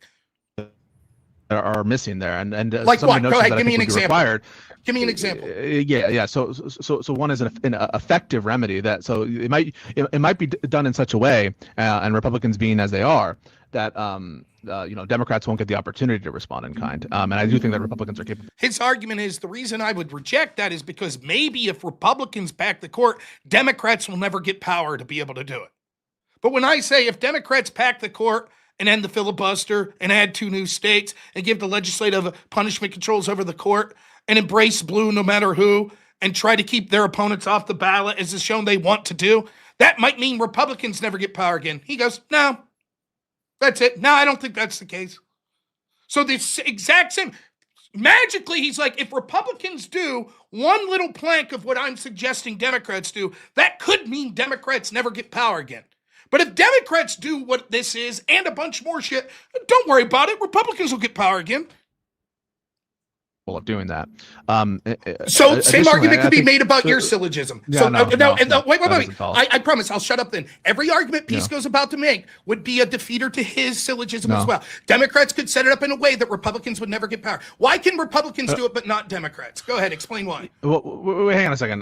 That's nowhere in my argument or in your hypothetical. That's the argument he just made. He said, I said, give me a reason. He said, there's other premise that that would be needed that I don't accept. For example, Republicans could do it in a way that Democrats will never get power. I said, couldn't Democrats? Oh, that's nowhere in my argument or yours. Yes, that's the only argument you've so far given against my syllogism. Argument. You just said that a defeater to my syllogism. You should prepare. So, Rob, this is what you should do. Okay, this is what you should do. All right, you should take some time. You should take some time. You should take some time. You should take some time and think about it, and then write it out. I am thinking and we about can it. have this Very conversation. simple. Two premises, conclusion. Your argument to those premises of one, we should do everything we can, or it is a noble goal to try to end court picking. Why? Give me your reasons. Let's go through them one by one. Go ahead. Argument one. Go ahead. Avi just told you the form of the argument is invalid. Doesn't matter. It appeals to Avi. See, he doesn't have a clue. He doesn't have. Avi told you. Avi told you. By the way, this is what he was trying to do the whole debate. Avi, can you save me, Avi? Avi just told you. He says the argument's not valid. I say, can you explain why? Because Avi said, let's hear in Pisco's own words why it's invalid. Go ahead. Argument one. Go ahead. Avi just told you the form of the argument is invalid. Doesn't matter. Tell me why this is incorrect. It matters. So I don't have to. How is it? Without Avi, you tell me why it's invalid.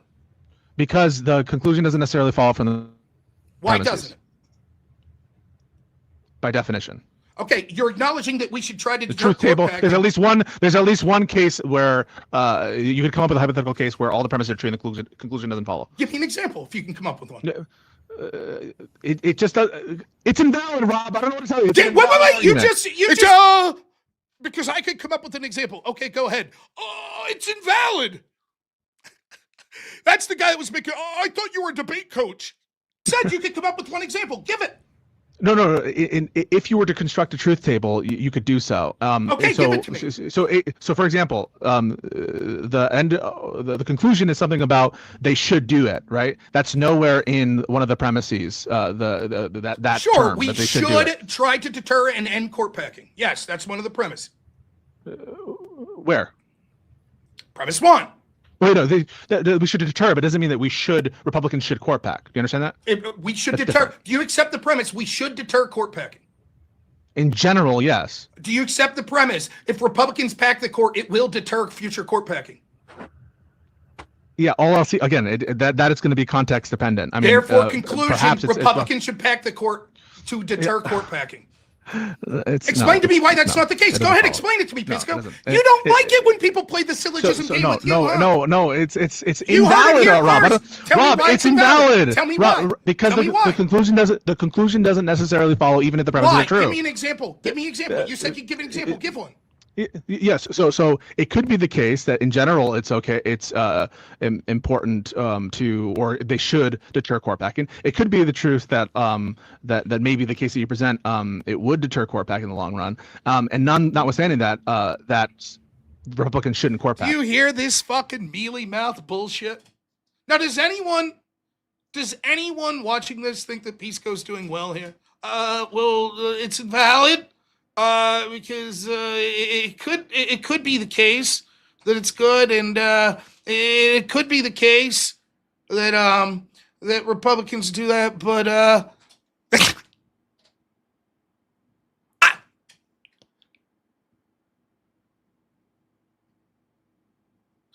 for example, there could be a consequence cascade argument that is different run here as opposed to somewhere else. Okay, there could be other reasons that make it different. Okay, I'll add another premise. There is no no reason to expect a severe consequence cascade. That's given it's in. Still by invalid. The way. It's invalid. It's invalid. By the way, that's intuited by the fact that you're acknowledging that it would be deterrence. Deterrence means there's no knowledge to expect a severe consequence cascade because it's deterring.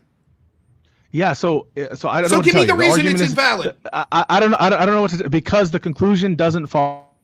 Of course from it the premises. does. That's why it's invalid. Here's something we agree is good. We should do. Here's an action that does that. Therefore, we should do it.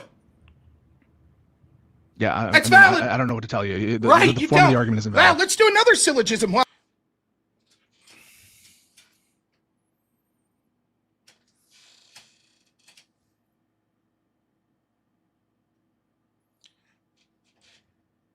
just got Pisco to give the rationale for why Republicans should pack the court. His only answer to that is it's invalid. Why? I don't know what to say. It's just invalid. Now, when imagine that he brought his syllogism up. Here's Pisco's syllogism.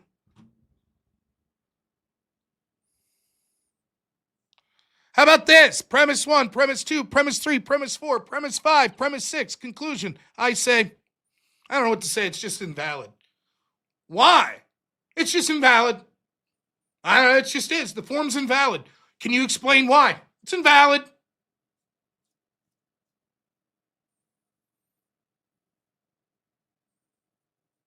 I know, Raceland, I don't think it's invalid either. But that's the whole point. That's it. And this is the guy pretending. This is what I'm saying. At least when you hear Avi talk, it's like, well, he's talking about the forms of a formal sort of syllogism. Now, for the record, I don't advocate. I don't think it is something that the Republicans should pack the court. I don't believe premise 2, which is if Republicans pack the court and add 4 seats, that it would deter Democrats. I think Democrats would be like, you motherfuckers, when we get power, we're packing the courts.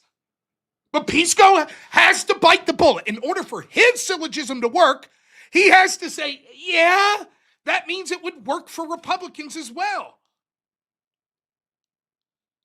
My argument isn't me embracing that syllogism because I believe it. It's showing that Pisco's argument is either false or it is the exact rationale for why Republicans should pack the court.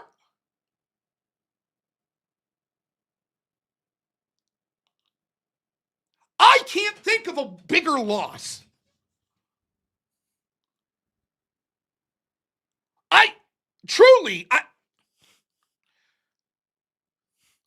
Had the man not thought that someone might say, does your plan lead to the justification of Republicans packing the court? He didn't think that that's an argument that someone was going to make?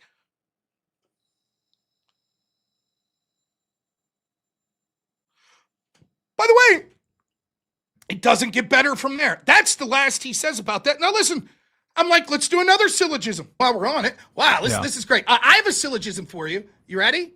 Now listen carefully. Premise 1. If there was an injurious partisan FISA warrant abuse, and there's no effective way to reverse it without FISA warrant abuse. All right, Rob. Let me finish. Whoever was making that bet. Overshoot is just a warrant. Or the proposed reciprocal abuse doesn't over the same premise as his, except it's FISA abuse against Trump. Therefore, they could reciprocate and do FISA abuse against Dems. Overshoot beyond number 6. Station is. Yeah, if you're just imposing the FISA stuff there for all the where it's relevant, I think it'll be valid, but it's just unsound. Why? Why is it unsound? But I don't want to get into. Yeah, we can have a debate about that. We can schedule. No. Why don't you tell me what? Yeah, because listen, what's happening is we're not derailing the FISA, Rob. Well, we can't do the FISA debate again right now. But I can tell you which premise I disagree with if you want. No. Wait. Because right now there's a lot of people. I'm not doing that. I refuse. Let me. I know you refuse. I refuse. I refuse. I refuse to defy the warrant. Then I'll no, we can schedule it. We can schedule it. We can schedule it. We can schedule the FISA one. Can I ask you a question, Avi? You've been asking me questions. Thank you. Would you acknowledge that I seem somewhat of someone who's maybe not the proficient in syllogisms and like sort of the formal rules of logic? Would you? That seems fair to say. I don't take it as an insult. Right. I'm like, look at how arrogant Pisco is, whose understanding of formal rules of logic is to just scream, "It's invalid." That he knows formal rules of logic. Would you? That seems fair to say. I don't take it as an insult. I'm like Pisco here. Yes. Okay. Do you also acknowledge that probably a good, healthy proportion of the audience also is in the same boat? Sure. So wouldn't it help to have some okay, here's one example. Now let's give an almost completely analogous example on the other side. Now, Pisco, who clearly, as he just exhibited with the syllogism on Republicans backing court, clearly he understands logic. So if Pisco could explain why my syllogism is, quote, valid but not sound, maybe that will help the rest of us understand his syllogism.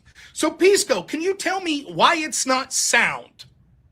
I think he said it was not valid. Because some of the premises are false. No, he said it's valid but not sound. No. Yeah, so if he just substitutes for the relevant things, like the FISA abuse stuff, I think it'll be valid. I see the mirror yeah. argument with Pfizer. Yeah. Then it would be valid. Yeah. Yeah. Okay, so it's valid. yeah. What's not sound mean? Explain that to me. That one of the premises is false. Which one? Or the form is off, but like Is in the form a valid off? one. Well, let's take it a step at a time. First, is no, the form I'm off? not. So no, I don't think the form is off. Okay, so then which premise is unsound? The notion of the consequence cascade. There won't be a consequence. Why would there be a consequence cascade? This is deterrence. Yeah. Wait, no. I'm just telling you which premises are false. And, why is that? I'm not going to get into FISA. Let's do one-on-one. One-to-one. Why weren't you? Why are you afraid? Why are you afraid? Because you know it is an exact apples to apples I'm not comparison. afraid. I'm not afraid. We can schedule that. Yeah. So I would disagree with the fact that there was injury. An illegal warrant against Republican. He's like, that wasn't partisan injury. Wasn't partisan injurious. Do you see?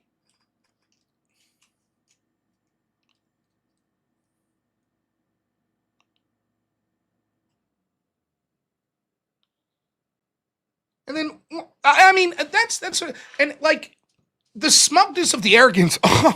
You don't know the formal forms of logic, okay? You claim to, and you're getting your ass kicked. You're forced, when I give a syllogism, to just, it's invalid. Okay? Why? Because it just is. Because it is. Because I could come up with the premise that's not entailed there. Okay, go ahead, give me one. I don't know what to say, it's just invalid.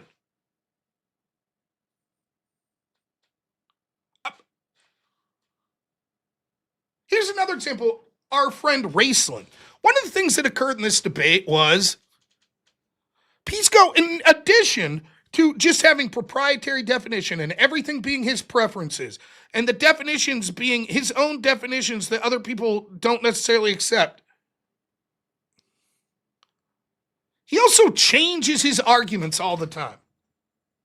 Now, one of the arguments that he made was a time frame argument, and we deal with it right out of the gate, and we're actually both joking about it. Look, if there was an injury that occurred in 1793 to what became the Republican Party, you don't get to resolve that injury in 2026. A little too late. We don't know the exact time, but if we're going hundreds of years back, however, 11 years ago, 20 years ago, 30 years ago, yeah, the Republican and Democratic parties as they exist today largely still exist. So there still could be time to remedy those injuries. That's what he said. So there's no time frame argument. Great. Now I'm talking about the mistreatment of Judge Bork.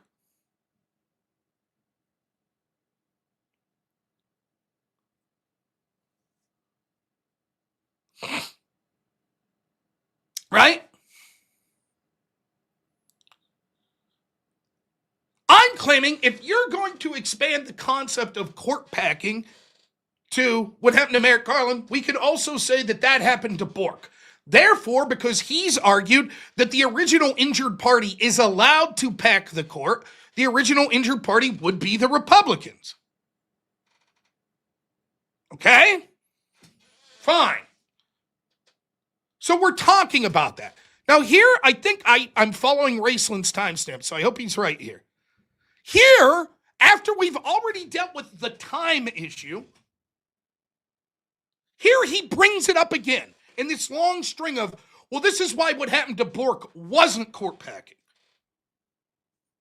Right? And Justice Justice Stevens, and those Republican nominees, notwithstanding that, turned out to be part of the liberal justices because they nominated them. Now, those weren't injuries; they weren't the result of wrongful action done to them, and those were, you couldn't classify that as partisan injury having been done. The partisan injury is at the time the wrongful act takes place. Have you actually done that? And the reason why I say, at the time when the action takes place, have you done it?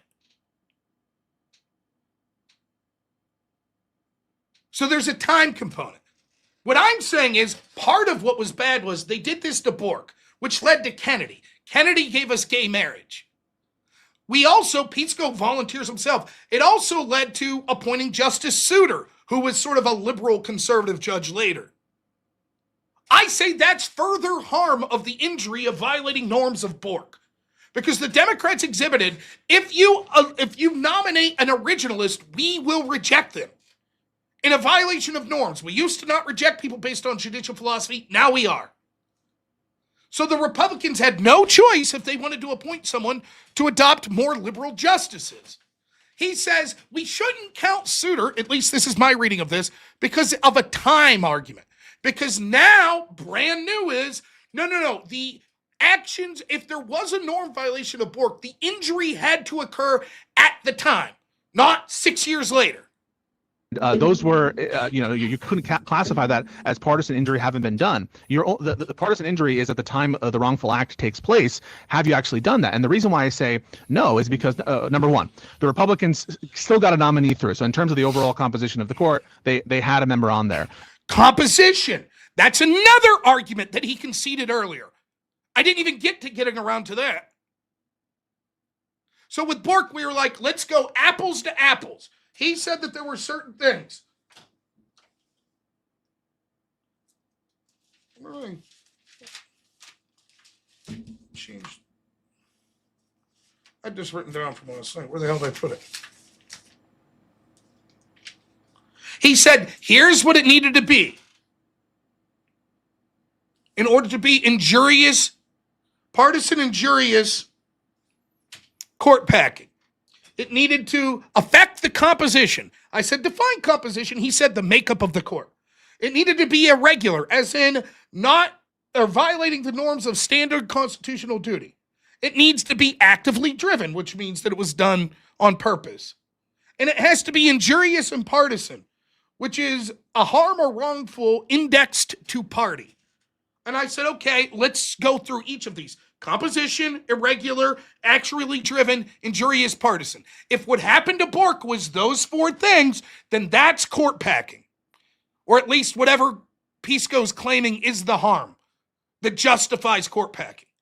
Okay, I say, did it affect the composition of the court? He says no, or he says, yeah, it did, because it affected the makeup.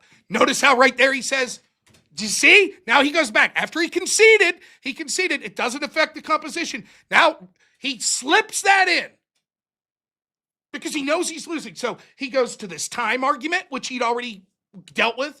Then he goes to the composition argument, which we've already dealt with. This is what he does. He concedes things, then later brings it up. He changes definitions. Listen. Act takes place. Have you actually done that? And the reason why I say no is because, number one, the Republicans still got a nominee through. So in terms of the overall composition of the court, they had a member on there, and that was voted through with them. See me laughing? I'm like, now the fucker's bringing up composition. Democrats. Number two, they had the capacity, if they wanted to nominate an originalist justice. They did so with Clarence Thomas when a few years later, when Democrats were still in control. And so if they wanted an originalist justice, they could have got them through. The proof is in Clarence Thomas. Even with all the scandal of what happened in the nomination of Clarence Thomas, he got through. And Democrats voted for Clarence Thomas, an originalist through. And so this was a tactical decision by Republicans to nominate Anthony Kennedy, and they got it. And so what was the injury done? Certainly it wasn't. And this is just classifying whether it's an injury. We haven't even gotten to whether or not it was a wrongful action, which of course I think that it wasn't a wrongful action, it wasn't a norm violation under the regular prong. So that's my response to that. Now, let's fast forward 14 minutes later. Again, I hope so far you've steered me well, Raceland. Here's 14 minutes later. Go ahead. We'll stay it all night. That's fine. Just so you can all see who this is. Do you see what's going on here? Go ahead. Why did you bring up the time component? Under what premise were you bringing up the time component? So when you heard me discount injuries as a result of Obergefell, all that stuff, that's what you misinterpreted as bringing up time, right? So you misinterpreted right. That. What I'm saying, the reason he brought up time was he was talking about, and it led to Souter, and there's a time frame component. So what he was implying was it needed the injury had to be at the time of the action. So we shouldn't count Obergefell. We shouldn't count Souter. He's saying I misinterpreted that, okay? As me saying that time was relevant there. That time was it relates to a time when it's cut off on the injury. Thanks, Chris. Why can't I finish? Here's what I think would go. Okay, I actually do because I don't know. So what, Pisco? What would you say is the reason that time matters? Like, or do you think it does matter? Or can I say or something are real you quick hedging? before you ask about just one sentence? Avi, did you hear him bring up time? Yes, I've heard him bring up. Oh, so he brought it up No, in that wait. instance. My No, question is, no. why did he bring it up there? Now Well, that's he what I'm goes on to- asking. I'm asking why he brought up. He's saying he didn't So bring it up. no. You misunderstand that when I'm trying to tell you that not everything that happens as a result of a given decision from a Republican is categorized into partisan injury, that is a time argument. That is to say that, well, because of time, we should like not consider the things What further down the premise is chain. that under? That's no. It's your mistaken assumption. What That's premise P2 under is that injury. So argument that's under? P2. So that's P2. You That's said P2. That's about P6? no. The injured party. Stop.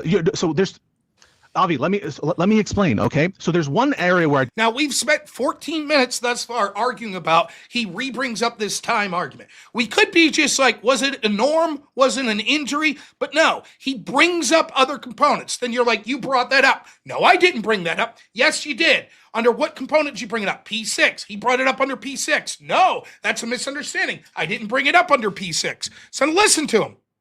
do think time is relevant as to whether under P6. That's where I think time could be relevant. So, no, stop, please.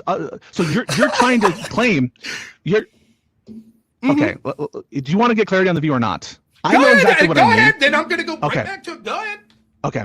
So when we were talking about the Bork after-on effects, where you're trying to put in there Obergefell and all these different decisions, okay, and all these different bad things that result to the Republican Party, you're discounting that because of time. No. That's not a time argument I'm raising. I'm saying that was a result. I'm not discounting it because of time. He's the one who brought time up. I'm saying that shouldn't be discounted. If you keep, in fact, that's the argument he makes with Garland. You kept Garland off the court, and then bad things happened afterwards because Garland wasn't on the court. Of strategic decisions by Republicans with the Anthony Kennedy nomination. This is a separate argument. He's saying, well, Republicans could have chose someone different. What does that have to do with the argument he made about time? He said there was a time component. What is the time component? You heard him make the argument. What was he talking about? My interpretation of what he was talking about is because Souter and Obergefell came later, there has to be something connected to time when the injury allegedly happened. That's what I'm asking. Now we're 17 minutes in to having this conversation. That's why I discount them. And you're misinterpreting that as me saying there's a cutoff on time. Do you understand that? And then when you bring up time, when you do that misinterpretation and bring up time, I'm saying time is only relevant insofar as the argument is concerned as to P6. That's Okay. the explanation. Avi, did you understand that? Explain that. Though. So when I said he said P2, I said you said it was P6. No, I didn't. Now he says time's only relevant to P6. How is the argument? How is the time relevant as to P6? I want to understand. Yeah. So wait. So This is amazing. Go ahead. wait, Go ahead. what's Listen, amazing? Time. Let's go back. I do think time. So there's. Avi, let me explain, okay? So there's one area where I do think time is relevant as to whether under P6. That's where I think time could be relevant. So, no, given decision and He brought it up in that instance. My question is, why did he bring it up there? Now Well, that's what I'm asking. I'm asking why he brought up. He's saying he didn't bring it up. No. You misunderstand that when I'm trying to tell you that not everything that happens as a result of a given decision from a Republican is categorized into partisan injury, that is a time argument. That is to say that, well, because of time, we should like not consider the things What further down the premise chain. is that under? That's no. It's your mistaken assumption. What That's premise P2 under is that injury. argument So that's under? P2. So that's P2. That's P2. Now listen what I say. That's Said P2. That's about P6. no. The injured party. Stop. So there's Avi. Let me explain. Okay. Okay. Then what's he say? He says, no, it's P. Now again, he's the affirmative. He's the one who crafted this syllogism. Now let's get to where he says later.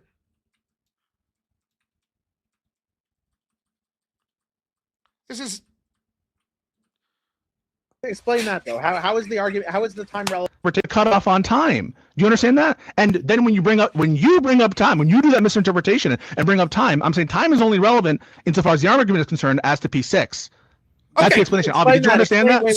Explain that though. How is the argument? now. Do you see? He changes the fucking definitions of words. He concedes things.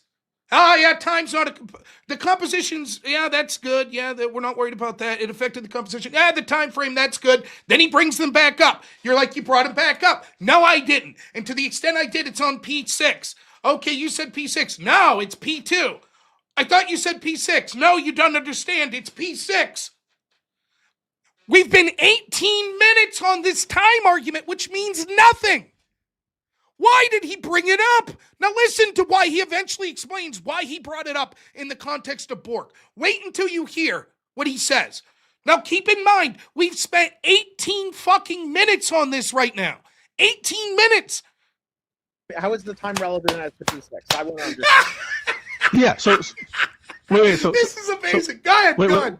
What's amazing about it? I mean, I'll let you two go back and forth, then I'll explain what's amazing about it. Go ahead. Wait, is there something wrong with what I asked? What's amazing? It is nothing wrong with what you ask. It's that he makes a point, and I'm ready to contradict it, and now I have to wait another 15 minutes. You want me out? Okay, if you don't want me to get clarified. Before I point. All right. So when you said time, you're saying it was for P6. You immediately say, no. That's not what I said. Then we go 15 minutes only to get to, yes, when I say time, it's relevant to P6. You're misunderstanding. No. Go ahead, explain again. You asked, why did you raise time in response to Bork? My response to that is, I didn't raise time in response to Bork. Did he do that, Avi? He says, quote, I didn't raise time in response to Bork. That's what he says. That's it. 4 minutes, 39 seconds, and 4 hours, 39 minutes, 41 seconds. Let's go back 17 minutes.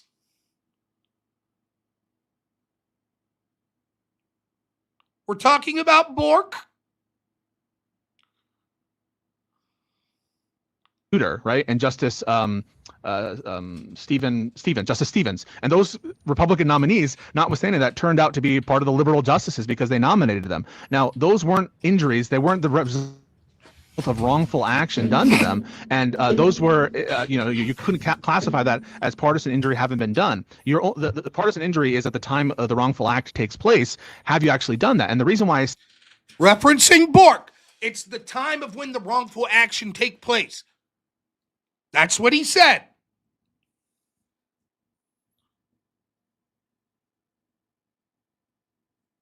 Go ahead. Wait, what thing contradict it, and now I have to wait another 15 minutes. You want me out? Okay, if you don't want me to get clarified. Go for it. All right. So when you said time, you're saying it was for P6. You immediately say, no. That's not what I said. Then we go 15 minutes only to get to, yes, when I say time, it's relevant to P6. You're misunderstanding. No. Go ahead, explain again. You asked, why did you raise time in response to Bork? My response to that is, I didn't raise time in response to Bork. Did he do that, Avi? No, I did not. Yes. You might have misinterpreted it as time. In terms of Bork, I know he raised time, but I'm not clear if he's. So it's not clear to me that he raised time as a way of countering any of the after effects. Forget about what his intent was. Did he not, while we were talking about it in this section, specifically in Bork, raise time? Did he mention time? Yes. I mentioned I grant that I mentioned time. I grant that I mentioned time. No, but we're talking about why did you mention time there? That's the question. In response to your misapprehension that my discounting of the after effects of Bork as a result of strategic decisions by Republicans, that was a time argument. No, that's why I'm responding to you. Why would he brought up the time argument before I ever did? Now he's saying the reason I brought up time was because of your misapprehension that my objection was because of time. You're the one who brought up time.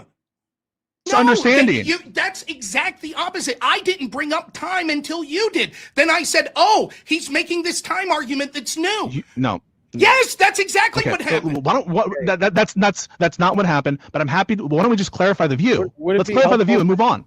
Would it be helpful to not trying to interrupt anyone, but would it be helpful to clarify what role time plays as to P6? Because I think we have at least some clarity that it relates to P6. So what is this time element and how does it relate to P6? Yeah. So I take relevance to be, anything that would have any tendency to raise or decrease credence. All right. That's what I mean by relevance. Okay. The farther away a period of time is, the less likely that you're going to find an injured party. Right. Okay. Now he's going to explain the time. So we're talking about Bork. He brought it up during the discussion of Bork. Remember, an hour or so before this, when we started the debate in this section, I was like, what about the idea of time if an abuse happened? He said, if the Whigs were injured or something. No, we're just talking about like the parties that exist now. We already went through this. We even joked. I was like, right, like if George Washington's wooden teeth party, haha, we joked. Right, we all understood what we're talking about is the current parties and injuries that could occur to them. Now he's explained the reason I brought it up there. And listen to what he says. Less likely that you in fact have an injured party, on my view, to press a claim. I think it lowers the credence. The farther away in time, if it's the Whigs or if it's some form of the Republican Party that's just like for example, I'm not going to hold it against Rob if the last court pack was like the Republican parties under Lincoln. It's kind of like a different party back then. There's some amount of attenuation there. I'm not sure exactly when, if there's no like specific cutoff, but it's relevant in terms of the credence of the existence of an injured party. Does that make sense?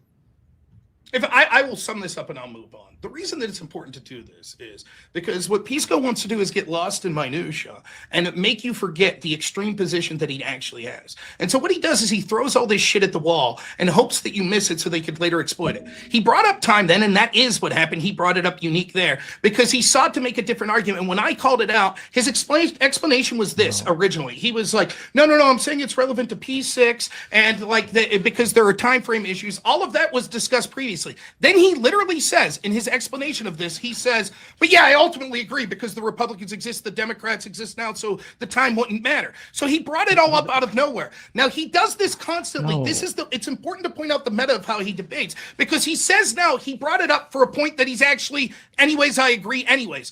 And he does the same. He uses the word composition. He says because they got to appoint Kennedy, he makes a composition argument when we already went through. No. The composition is just changing the makeup. So he's using these terms here to try to add arguments in that we've already got past. And then when he gets called out, he acts like, no, I didn't try to do that. Rob, that's objectively not what happened. At the start, I laid out my 3 objections to the Bork example, and those haven't changed at all. I have not added any additional objection. Wait, let me finish. I haven't added any. It was 1, not a norm violation. 2, did not cause a partisan injury. And 3, proportionality doesn't go through. Those are the 3 things I said. I haven't added a composition argument. I immediately granted composition. I said, okay, just so you know, we're at 4 minutes, 43 seconds. This started at, or 4 hours, 43 minutes. This started at 4 hours, 22 minutes.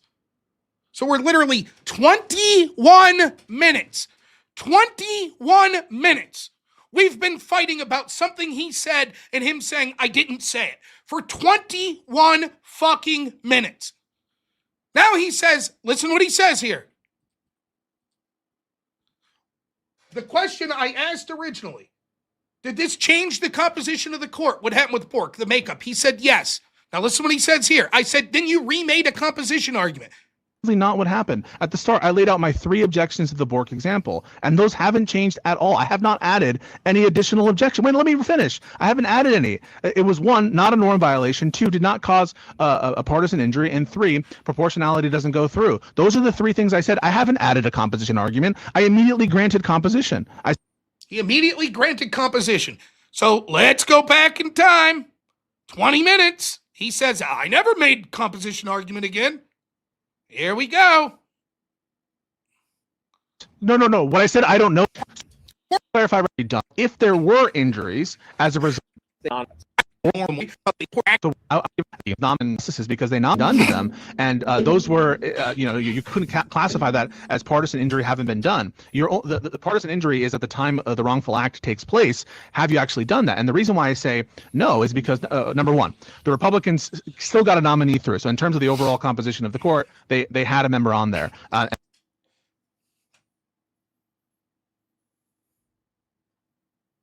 Now, you just heard him say, I didn't make an argument about composition. He literally just says, number 1, the Republicans eventually got to appoint someone. So in terms of composition, they still got to appoint someone.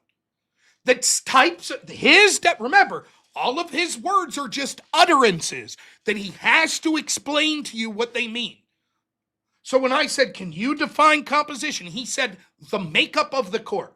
I said, is what happened to Bork, did that change the composition of the court? He said, yes.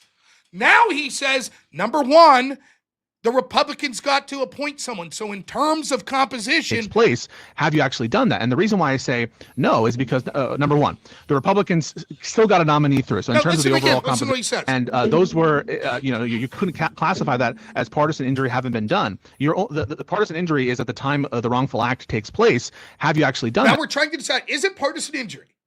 Okay, why isn't this what happened to Pork partisan injury, Pisco? And the reason why I say no is because, number one, the Republicans still got a nominee through. So in terms of the overall composition of the court, they had a member on there. And number one argument, because of the composition. That's number one.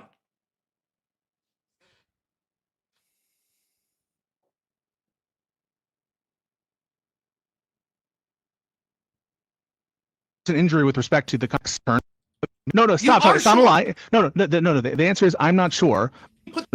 What? Oh, Pause. That a result of or added to. Let me finish. And forget the extreme position that he never did because the said the same he used. We all tried to do that. Bork example, and those haven't changed at all. I have not added any additional objection. Wait, let me finish. I haven't added any. It was one, not a norm violation. Two, did not cause a partisan injury, and three, proportionality doesn't go through. Those are the three things I said. I haven't added a composition argument. I immediately granted composition. He immediately granted composition. He didn't make a composition argument. He didn't do that. That's ridiculous to even claim that. Right? And just injuries, they weren't the result of wrongful action done to them, and those were, you couldn't classify that as partisan injury having been done. The partisan injury is at the time the wrongful act takes place. Have you actually done that? And the reason why I say no is because, number one, the Republicans still got a nominee through. So in terms of the overall composition of the court, they had a member on there, and that was voted through with Democrats. No, done. The partisan injury is at the time the wrongful act takes place. Have you actually done that? And the reason why I say no is because, number one, the Republicans still got a nominee through. So in terms of the overall composition of the court, they had a member on there.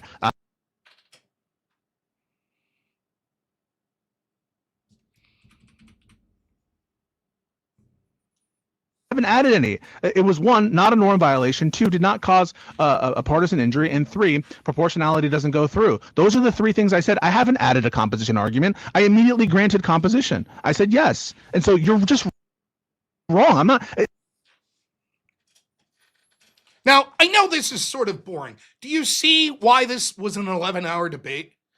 Just that section you saw right there, that was 21 minutes, and it still goes on for a little. We probably spent 25 minutes of Pisco saying, well, there's a time frame and a composition component. And then 21 minutes later of him, well, Avi, what about this? And blah, blah, blah, blah, blah, blah, blah, blah, blah, blah, blah, blah. I didn't say time frame. I didn't say composition. I conceded those. Now, at the end of the day, does this move the needle much on me winning the debate or him winning the debate? Does it move the needle that much? No.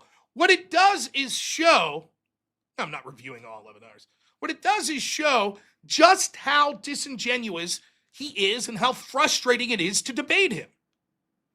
Everything's always a moving target. Everything. There is never just a concession of the most obvious things. It's always, wait, anytime you say something, you're like, well, wouldn't this be the case? The first thought in his mind, real rapidly, is this. Rob's asking me if that would be the case. That means he's going to have an argument if it was the case. So I need to come up with an argument real quick why that's not the case. Pisco, you're a man, aren't you? Well, it depends on what you mean by man. I would say that, it's sort of stance-driven, and I have to understand. So in the context of what some people would normally say, perhaps you would consider me a man, but it depends on exactly what you're going to be saying going from that. Dude, I just asked if you're a fucking man. Now I'm going to spend 10 minutes going, okay, what do you mean it's stance-driven? In what circumstances might you not be a man? And it'll be like, Avi, do you understand what I'm saying? Well, that's what it's like to debate him. Do you understand why Ryan Mullally in his 1-hour debate was like, hey, Pisco, fuck you. That's my argument. My argument is you want to fucking pack the court with 4 seats and that would destroy the country. That's my argument. And you're going to hem and haw and do this bullshit.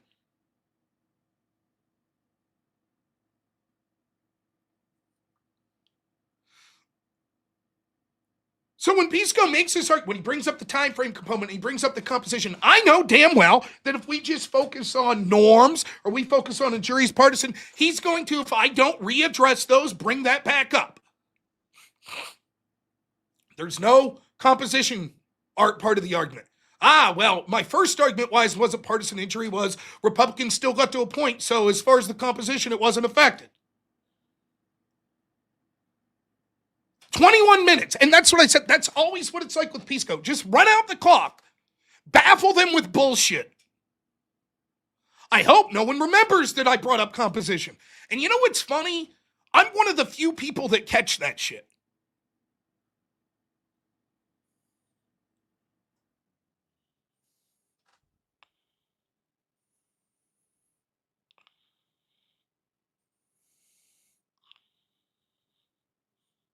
Yeah, Pisco says you misunderstood. When I said partisan injuries at the time when the wrongful action takes place, I didn't mean time. You brought up time. He's the one. And it's such fucking gaslighting. It's just gaslighting bullshit.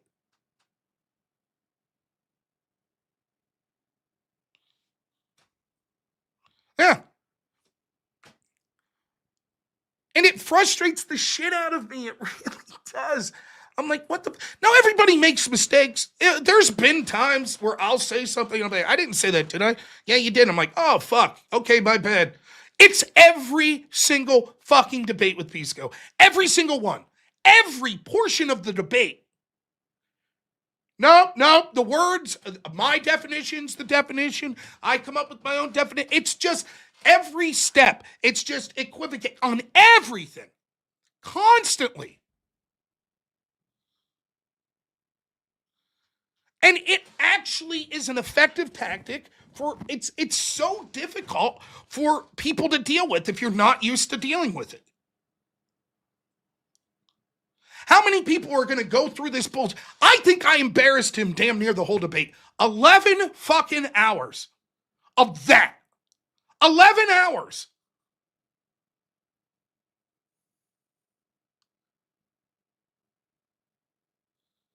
I didn't say that. Yeah, you did. No, I didn't. Well, anyways, I want to clarify what I mean now. I'm going to change the definition of the word. How convenient. And after all that, I say this, I didn't say that, I concede this, I didn't concede that. Yes, I did concede it, I didn't say that. Okay, I said it, let me clarify. The definition's my own. It has to do with my values, they're subjective. Blah, blah. You want to know magically at the end of 11 hours of that song and dance of 11 fucking hours, you want to know what the conclusion is? And therefore, we're justified in doing whatever we want for power. It's how convenient. How convenient, that's how it comes out. You see, when I'm allowed to have my own definitions of terms and change those definitions throughout the debate, turns out those definitions will end up fitting exactly what I need them to say to justify more power for me. Who would have thought? What are the chances? Who would have thought?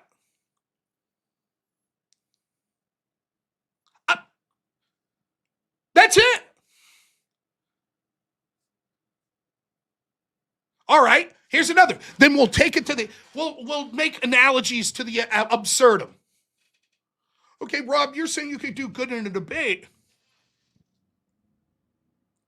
if you achieve a goal. Well, if your goal is to fart the loudest and you fart the loudest, did you do good in the debate? Nah, the goal has to be somewhat meaningful. How? What is it? I don't know. There's a threshold. The same way I can't tell you why you should be allowed to drive 67 mile an hour, but not 68. I can't articulate the exact threshold, but there is a difference between, I want to argue the Democrats' plan on court packing is bad and you're extreme for pushing it, even though you want to talk about just adding one seat, versus I want to fart loud. There is a substantive difference between those two things. Oh, you can't articulate, therefore I win. Meanwhile, when the shoe's on the other foot, hey, you say you can't do good in a debate unless you're basically arguing the prompt. What about like if Kamala Harris, if they ask her a specific question in a presidential debate and she ignores it and embarrasses Trump and ends up winning. Wouldn't you say she did good in the debate? Well, yeah, but that style debate's different. Okay, it's different. Why does that difference matter? Well, because it just does. It just matters. Isn't it technically different? Sure, no two debates are ever alike. Oh, therefore, they're different. So therefore, I can't say that. I can't say they're different. No. Let's grill down. Why are they different? Why does that matter? No, I'm not ready to move on. Explain to me why that difference matters. No, I'm not ready. I don't want to move on. But for him, it's just, it's different. That's it. One's like a speech. It's more like a speech. Okay, even in a speech, why would it matter? It's just different. The norms, it's just different.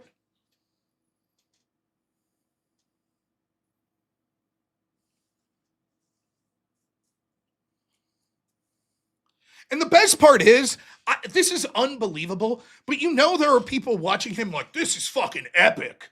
This is epic. You know that.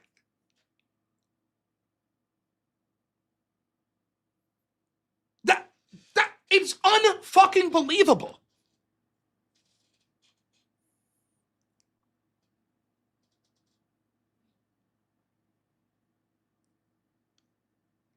The dude couldn't even articulate why Republicans shouldn't pack the court. He admitted at the end of the debate, it's just my preference. I think Democrats are good, therefore I want them to win and I want them to pack the court. He admits it. He admitted at one point, he admitted that this would incentivize more, which would be a cascading consequence. He just said that he doesn't believe it would be at that point. He admitted at one point that there would be another remedy. All they'd have to do was win the election, and that would have been a remedy. He admitted that they're going beyond proportion, and he's just okay with it, just says fine. Every premise, he's making concessions left and right. It just takes 3 hours on each premise of he says something, he walks it back, he redefines something, he says something, he walks it back, he says he never said it, he redefines something, he said something, he walks it back, he says he didn't say it, he says it, he mocks you, he asked Avi to save him, he says something, walks it back, changes the definition, says something, proprietary definition. Oops, I just said something that's basically a concession. Okay, obfuscate, you do things that are bad too, just start yelling things like it's invalid.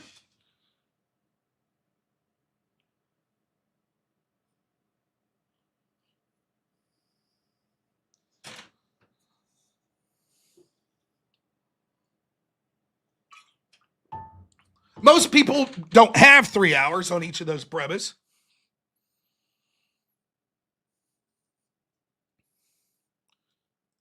And so what happens is he's like, here's my plan, it's good. And I didn't think of this. I thought Ryan Mullally today said something that was very interesting. Again, formal rules of logic and all. As the affirmative, it's up to you to prove your premises. Pisco does it the opposite. He states them and says, prove them wrong. Well, here's how I'll prove. No, I disagree. Why? I disagree. I don't think there'd be severe consequences. Really? Republicans would pack. I don't consider that a severe consequence. Why? I just don't. Therefore, the premise is valid. What? I choose to define severe consequences as in any. I mean, think of that. Just think of that one premise. Think of the absurdity of this. Pisco's entire argument is what happened with Merrick Garland was court packing.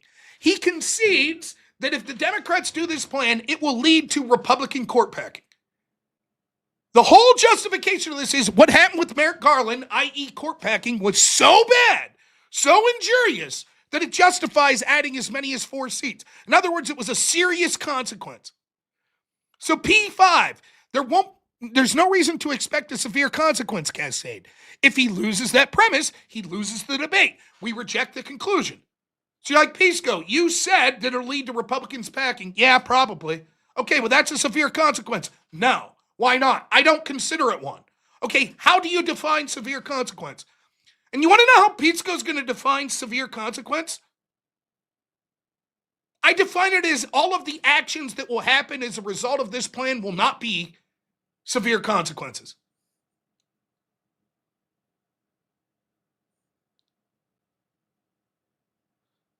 It'd be like this. He says, severe consequences are really bad actions that I won't like that will happen as a result of this. Oh, like packing the Republican court? I mean, it's really bad things that will happen as a consequence of this, except Republicans packing the court. Oh, you mean like people losing trust in the judiciary? I'm sorry, let me redefine my definition. Severe consequences are really bad things that will happen as a consequence, except Republicans packing the court doesn't count, and people losing faith in the court doesn't count. Rob, why don't you just make a list of all the severe consequences you think will happen, and then I'm just going to insert them into my definition and say, not these things, these don't meet the definition.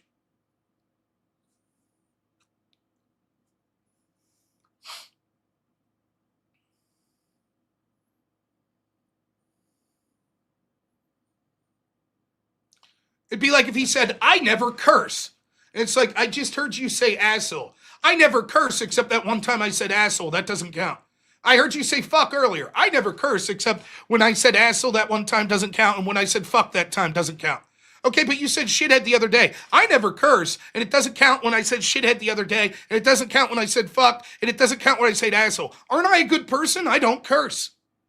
Here's 20 other examples. I don't curse, and these 20 examples don't count. That's amazing. I don't curse. Isn't that wonderful? Here's another 100 times. I don't curse, and those 100 times and those other 20 times, they don't count. What a good man I am. I don't curse.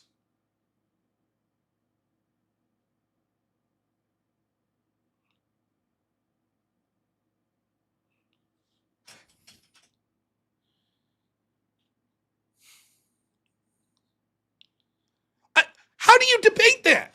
What is even the point of that premise? I define it as anything that will logically happen afterwards isn't severe. Anything. You can't think of it. It will lead to nuclear war. I don't consider that severe. No. That's not severe. Not my definition. That's not severe.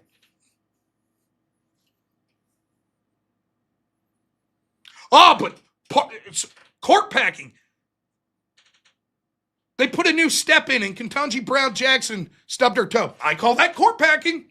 That's partisan injury to me. Yep, there we go. We're justified in all the shit. It's just my definition. It's just an utterance of what I mean. Therefore, because that's court packing, we get to pack the court.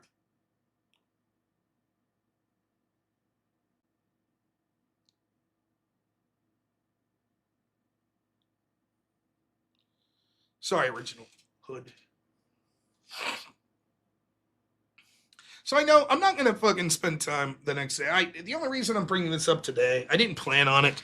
I honestly was busy all day, and I was supposed to do a no prep debate, and my opponent, who I don't know who it is, the whole point of the no prep debate is I have no clue.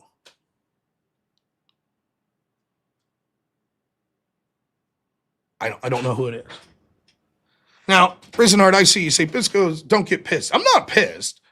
I'm actually excited. I mean, I hope it didn't come across that I was like really mad. Frustrated. You get frustrated in the debate. What was the prompt tonight? I don't know my opponent or the prompt for a no prep debate.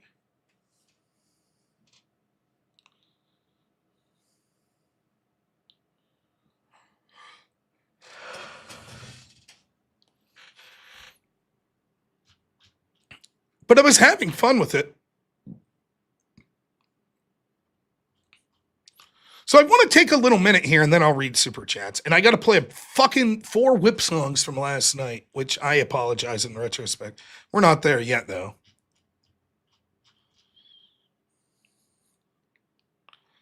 So why do this debate?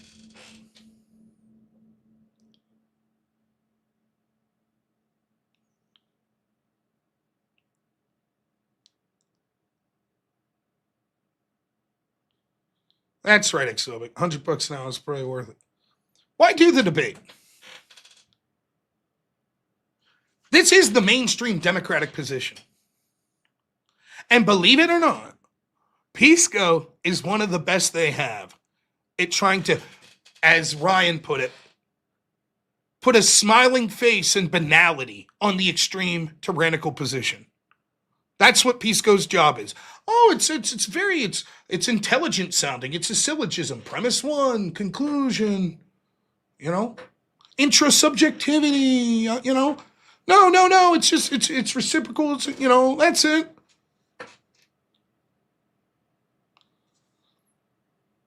And I thought it was important to fucking embarrass him.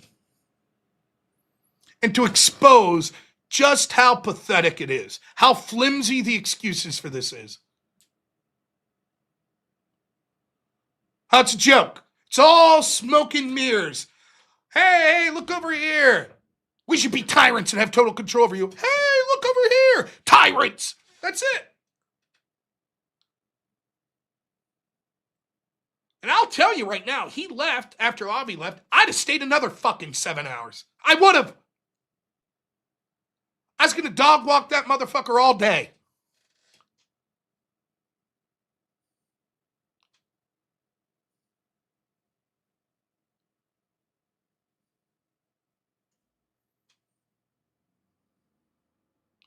At one point, I forgot this. At one point, Big Show admits, Avi says that his syllogism isn't sound.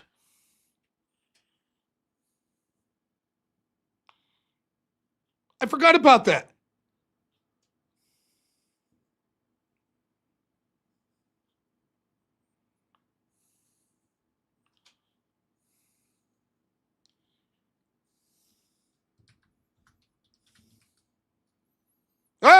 What happened here? Let's see if I can find that part. It's just, every time I'm like, oh yeah, here was another part where he basically conceded the debate.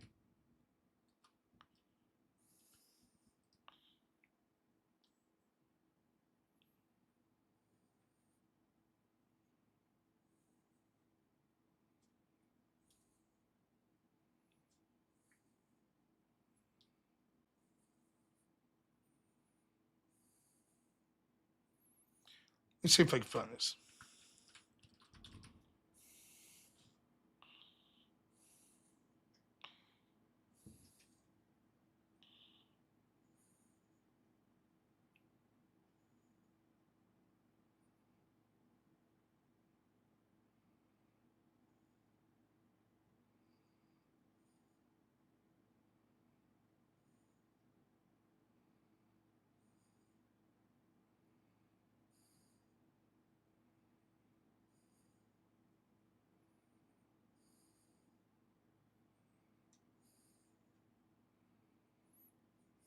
All right, I think I'm finding it.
Wait. To make it sound, I think that we need to add a condition for the situation in which take out any one of. Now remember, Pisco's whole argument was we need to focus on his syllogism, his plan.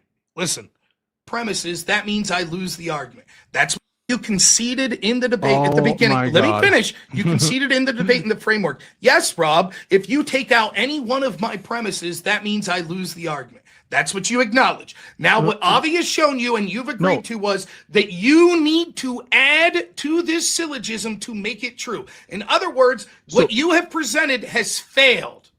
To make it to make it sound. It's not sound. Wait. To make it sound, I think that we need to add a condition for the situation in which the overshoot is it's not less sound than, without that condition. Therefore, you lose. Yeah. The proposal does not result in no deterrence. to add that into Right. So yes, but that doesn't. But adding that qualifier there isn't relevant to, or sorry, doesn't disprove the conclusion or result in the proposition. It proves that your reasoning is not being- sound wait, that you've wait, presented. Let me respond. Let me respond. Right. So it doesn't show that a two-person court pack that I was trying to propose wouldn't be justified. It would be justified on that argument, or at least, sorry, I should say. That doesn't raise the same. His whole argument was Ryan should have focused on his syllogism. He has just conceded that his syllogism is not sound.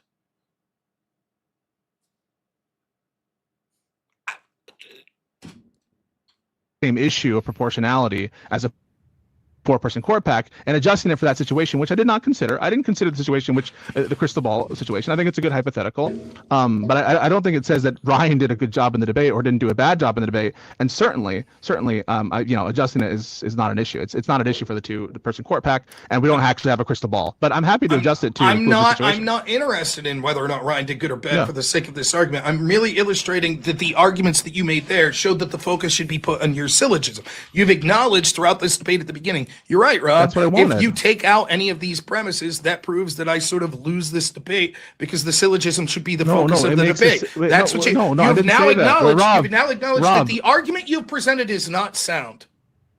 Wait, so I think it needs to be adjusted in order to be sound. I think it needs to be adjusted to include. Yes, in order to be adjusted to become sound, it needs to include this proviso about or the condition regarding.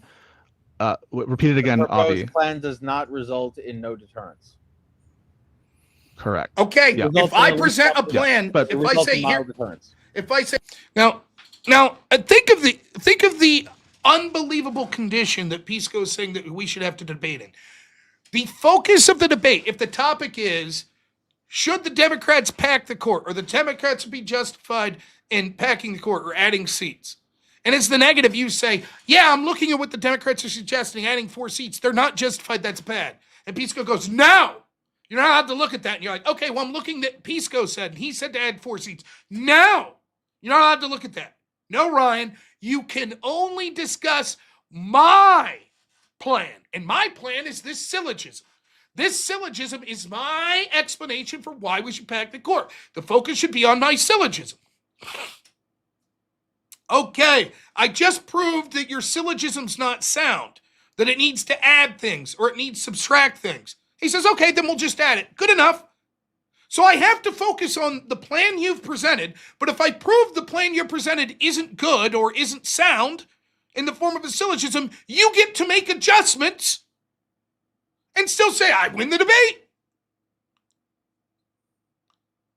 I mean, imagine that. Any argument you encompass, I'll just say, okay, I add that in my syllogism. No problem. There we go. See, I'm still winning. The focus needs to be on my syllogism. It can't be on things outside of it. But if you prove my syllogism's not sound, then I'll just add stuff outside the syllogism in order to make it sound.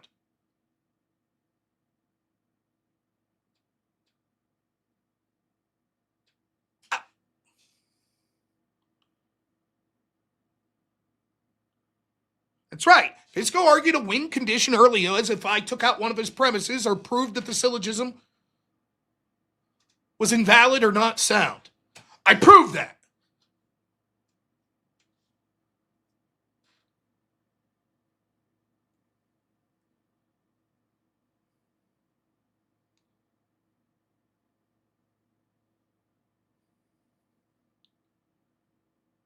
Why even reference Pisco's syllogism at all then? If it's irrelevant and you could just change it. I'd say, no, the Democrats shouldn't pack the court because they're bad and they'll do bad shit. But there was an injury. I don't give a shit. I'm not addressing that. That's just your preference anyways. Why even discuss it? But wait, I want to discuss whether or not my syllogism is valid or not. I don't, because if I prove it's not valid, you'll say I still win because I adjust the syllogism. I don't give a shit.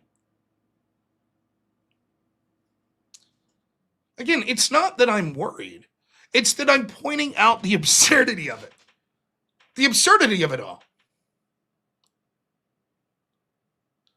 You'd say he should have practiced his style debate before he went up against me. Well, he tried to bring Avi in and appeal to Avi. Again, I'm not saying Avi did anything unethical. I'm saying if he knew that Avi's style of moderating was to constantly weigh in on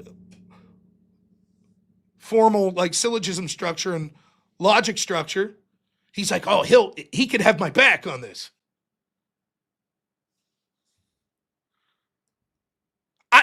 I think that he thought is that like he was gonna with Avi's help, he would be able to steamroll me on this shit because I don't have any formal logic training. And I think the exact opposite occurred, in my opinion.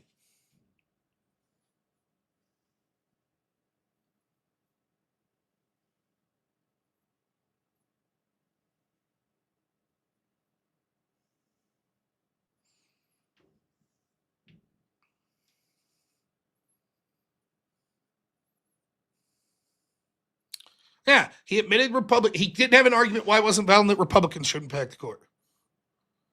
He didn't have an argument. He admitted that his premises weren't sound. He admitted that it was all just his preferences at the end of the day.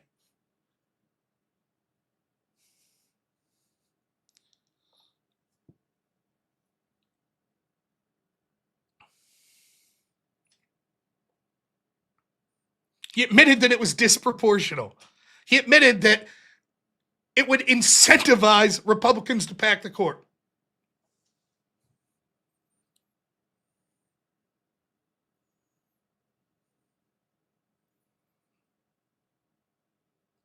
That's the importance of taking. And this is why, like, it's always tough because people will suggest, like, oh, I'm excited. I'm going to debate someone like that. And it's like, be careful because they're going to try to baffle you with bullshit. And it's easy. It's very easy to sit back and watch someone debate like that and be like, did you see that slimy shit? But when you're in the middle of it and yes or no, yes or no, it's hard to keep your train of thought. It's the constant interruptions, the constant moving the goalposts, the proprietary definitions, the saying stuff and then saying you didn't say it. 11 fucking hours that took. A good faith person, you could probably get through all of that syllogism, hour and a half, 2 hours. No problem. Not Pisco. Nope. I showed you just one section. We pissed away 22 minutes because he said something, and after arguing about it from 22 minutes, he says, I never said that. That's 22 minutes down the fucking drain. 22 minutes of argument of him saying, I never said it in the first place, you said it. Gaslighting. That similar things probably happened 6-7 times throughout the debate. That's damn near 2 hours. I mean, 2.5 hours just on that? Just on gaslighting? No, I never said that. Okay, I said it. Now you can quickly see how you end up with 11 hours.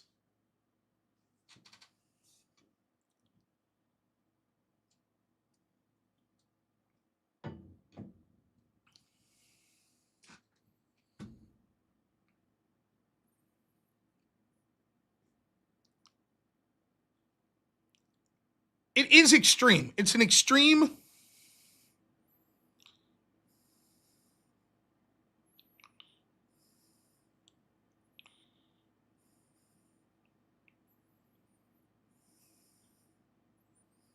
viewpoint.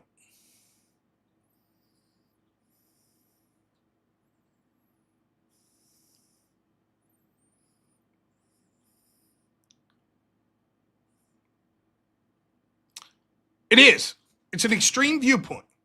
And it's grotesque. And it's designed to cover for tyranny. So I hesitate to say this. But I fucking had fun. I did have fun. I love that shit. See how he was stuttering the whole time? Did you see it? I love it. I fucking love it. It causes me immense joy. And I'll tell you this much. I'll tell you this. You guys can, if you're a hater and you're watching me right now, I'll tell you right now. And this is going to sound very arrogant, and I don't say this sort of shit often. I'm going to tell you right now. They know I'm a fucking problem. They know it. They know. That's why Josiah don't want to debate me one-on-one. That's why that Devo guy don't want to debate. You don't think Josiah was watching that? He knows. He fucking knows.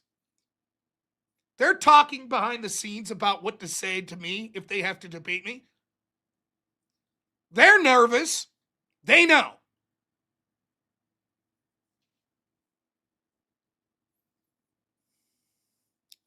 Probably the general best that the left has at debating is probably Destiny.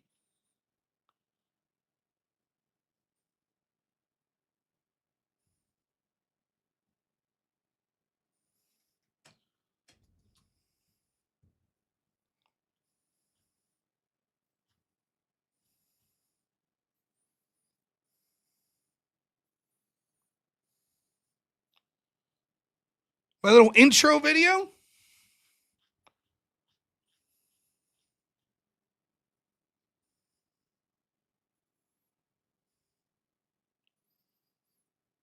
All these stupid fucking fanboys. Ooh, Rob sucks, blah, blah, blah. The actual debaters know. They fucking know. Hey! Hey! Hey! Hi! Welcome, folks. What's up, everyone? Welcome to Normal America Show. Normal America Show. Normal America Show. Normal America Show host robnoerr. Hi! Every time you're getting blown the fuck out on the specific facts, you go in this big interruption tirade, you spurk out, and you're like, okay, how about we do this? How about we do this? I can give you. Let me finish. You have no idea. No. I'm not going to let you. You can't control yourself because you know that you're incapable of winning a debate. You're an army of 6,000 that are all dog shit. I'm an army of 1 that crushes you constantly. You booted me? Wow. A rage quit for the Destiny Miser. Starting to become a No, thief. you don't know because he didn't, Bob. Okay, He now I didn't want you. give me a quote. I'm trying to give you a quote, but you're spurting out. It seems like you're very reticent to talk specifics. It with is me. a And I fire think- hose of bullshit, Rob. You think- just spew bullshit. Go ahead and interrupt. I understand why you'd be reticent to want to get into specifics with me because I think you'll know the outcome. It seems like you're trying to perpetuate your status as a victim. I'm telling you, there's nobody better in the world that I've seen who's better on normative Opening political quickles. claims than robnoerr on the right. Even Destiny acknowledges that this is true. There's not anybody to all substitute of him them. with. robnoerr versus Vosh. When's it happening, Vosh? I feel like the combos I've had with Rob weren't that interesting in the past. I don't normally run it through like on pity. I don't know. I'd have to think about it. robnoerr, you've been waiting. Holy patiently. shit! Holy shit! I had a really, really bad interaction Josiah. with robnoerr. Oh yeah, you have to be really prepared when you're talking to him. He'll have all of his like facts and figures out. Oh my god, yeah. I mean, like he just steamrolled me. It was brutal. And I mean, I was like, yeah, number one, completely underestimated you in the tone and everything else, and I was just not ill prepared for it. It's humiliating. Hold on, can you acknowledge that you're being a massive piece of shit by Hey! I don't have to see this shit. Fuck you! Oh shit! Not the panel verse! Oh no! Not the fucking panel verse! Those yammering bitches can shut up. Fucking lefties will laugh at you when you're murdered and make fun of your fucking wife. Fuck them all. Not one step back.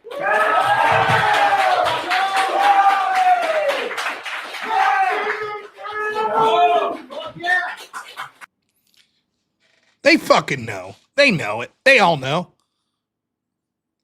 That's why they fucking. You heard Josiah saying there, man, I got steamrolled by Rob. Why I think he was like, oh, why don't you jump on the panel with Wick and you can talk to me? You can talk to me while I'm sitting here with Pisco. But boy, Josiah and Pisco are real tough when they were debating those dudes on Wick's panel the other day that are kind of younger dudes that are just getting into the debate sphere. They were fucking feeling themselves. You fucking idiots, blah, blah, blah, blah, blah. Talking some mad shit. Oh, boy. Different tone when it comes to me, huh? Oh, boy.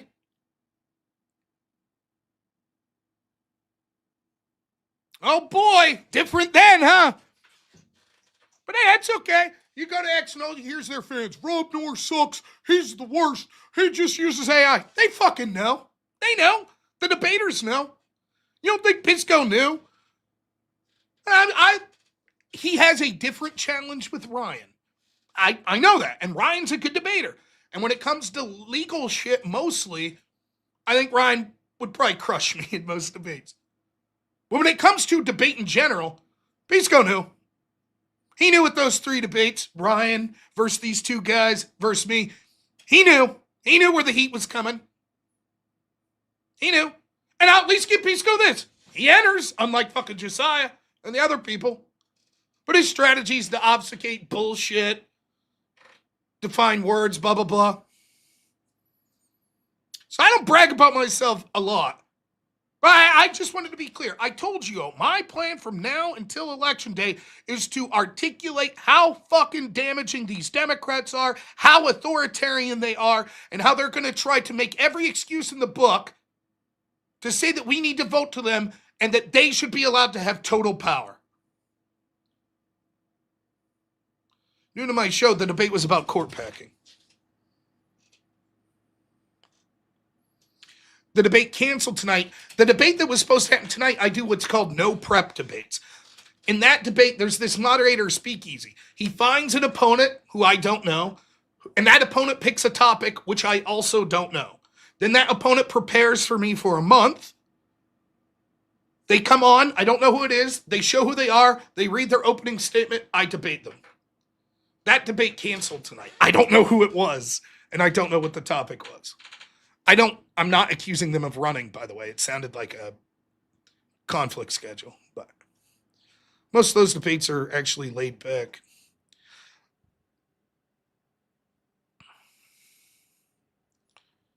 I think, and I want to make it clear one more time to just say this.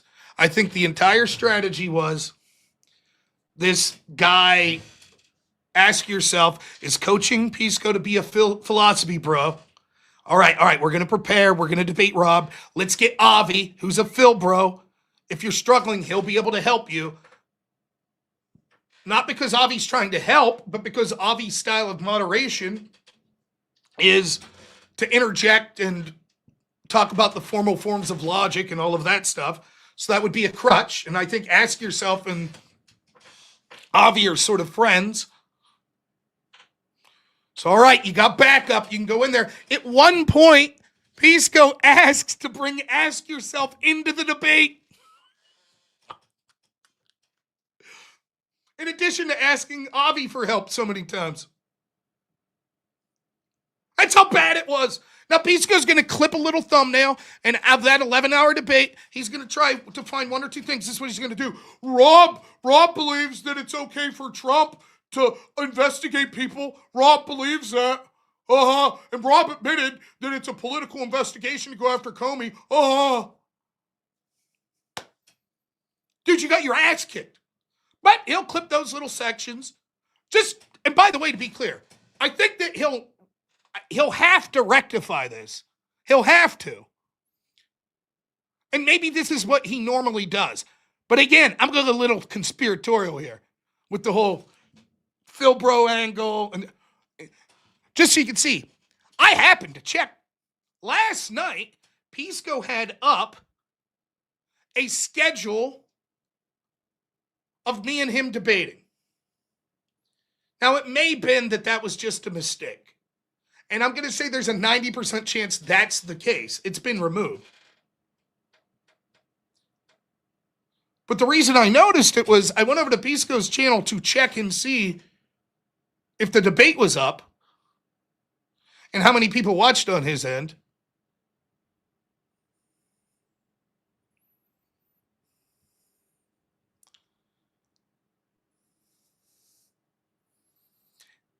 And it ain't there. Now, my guess is that he'll upload it under this video section at some point. But I just thought it was funny. Gotta get that thumbnail ready.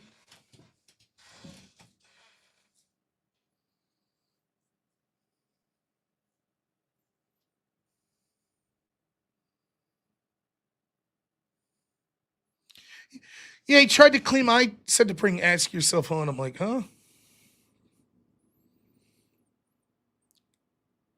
I fucking love it. Look, you have to understand, all things given, I miss college debate. It was dumb. You're talking a million miles an hour. Half the time I was losing, even though I was pretty good. I miss it, man. I feel like, you're some dude that played college baseball and then you go to a beer league softball. That's what I feel like doing these debates. I fucking love it, man. I would debate every night. I would. I absolutely would. Even when it's annoying, I fucking love it. I get excited. I'm like, oh, you motherfucker. I love it. I was ready to go tonight. I would have went till 5, 6 in the morning. I fucking love it.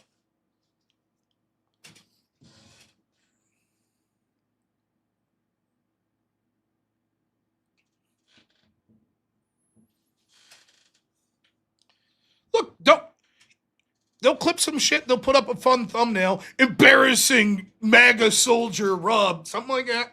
And his audience will eat it up. That's the way it is. But I know the truth. And he knows too. He knows.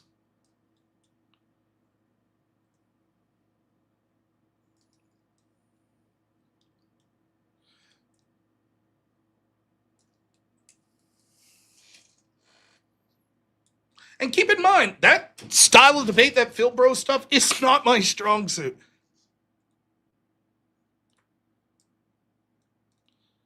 Spinner reels are better than bait casters. I agree, I think. If I'm thinking of what a spinner reel... I like the open bell reel is the one I like. That's what we always called them. You know what I'm talking about? Those are the reels I like the best. Now, we'll be wrapping up here soon. Bait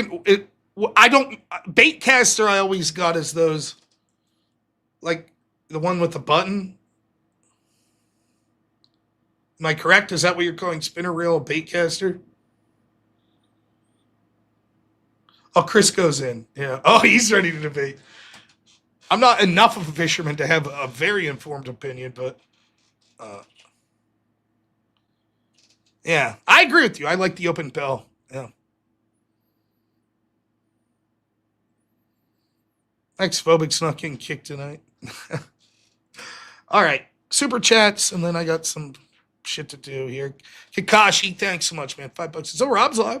I should have a nor and better. No. I'll see myself out.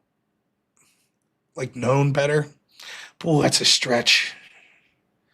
You really stretched for that one, man. We'll take it, though. We will take it. John Beer, 20 months, man. Holy shit. 20 months. Unbelievable. Thank you so much, man. Blasterbot, $20. Is not going to lie. I think a battle rapper teaching you how to keep a beat while dissing and insulting the opponent would likely be more likely to convince people to come across than the annoying average Phil Pro debater. Yeah, I do. Maybe I went a little too harsh today when I was talking about being annoyed with the Phil Bro shit. And I thought about it and was like, yeah, it's unfair. It's unfair. Maybe I'm just seeing low-level Phil Bro people, which is tainting my opinion of it. That's could be a fair. So I do take back, if you're a Phil Bro debater and you find what I said was egregious, I take it back. Not fair to judge people based on Pisco's fucking fumbling around. Drew K, $5 says, Happy Justice Dozer Day, everyone. Guess I can't say the actual thing. The Killdozer, yeah. Great documentary. Ballyhoo, $5. If you're going to learn from a Phil Bro, why did Pisco's buddy and not Jay Dyer? It's why I learned from Sid Bream when you could learn from Ted Williams. Ooh, yeah, good point. Mechanical Mike, $10. Thank you so much. Stated Things, $20 says, hey, been a while, Rob, not to derail.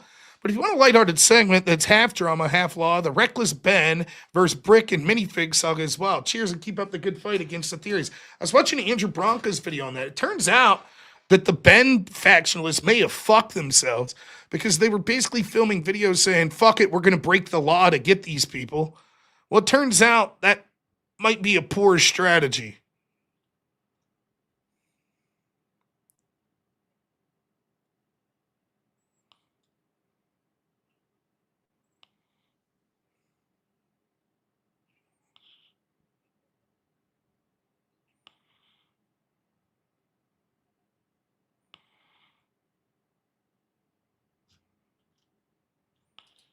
Mm-hmm.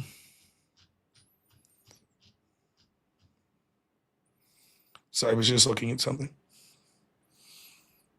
Torch Flare, $10 says Pisco doesn't want justice or fairness. He wants vengeance. Yep. Power, his preference. Thank you. Drunk Batman, how you doing, my friend? $20 says support for the channel. Good to see you doing well, brother. Thank you, man. Always appreciate it.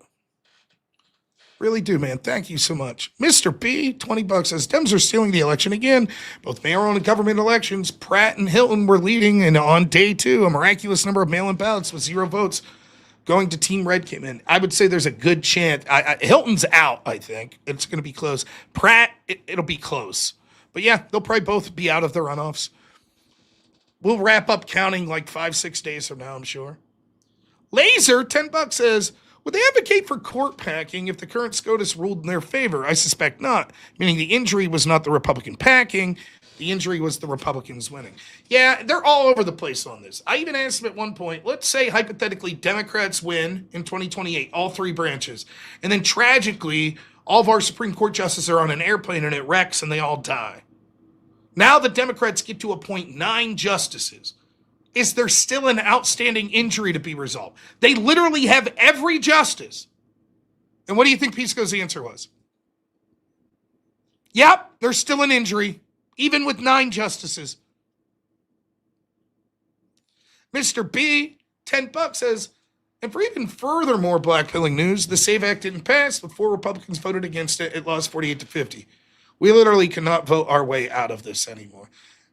I won't say that, but I understand what you're saying. How many times have I said the reason Republicans don't want to end the filibuster to do things like pass the SAVE Act is because they don't support the SAVE Act. So why would they end the filibuster? Unbelievable legend. Jason Castle, thank you so much, says $100. This is for the epic destruction of Piscope last night. Well done, Rob. I made it on a little over 8 hours and finished this morning. Not one step back. Thank you, man. Thank you. I really appreciate it. Unreal. Chop, $20. Thank you so much, man. An ex-phobic. $2 says, did Plasterbutt win Powerball or something? He's Jewish. I don't know that. I just made that up.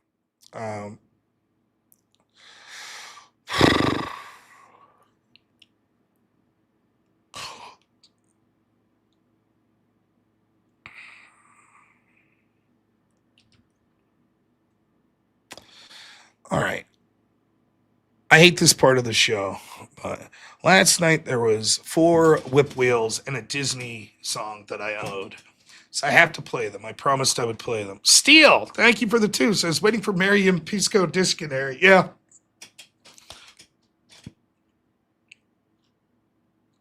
And then Jason Castle, $20, man. Thank you. He says, for the go.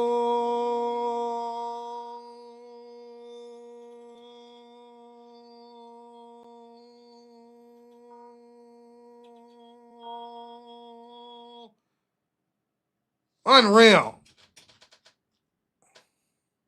Thank you, man.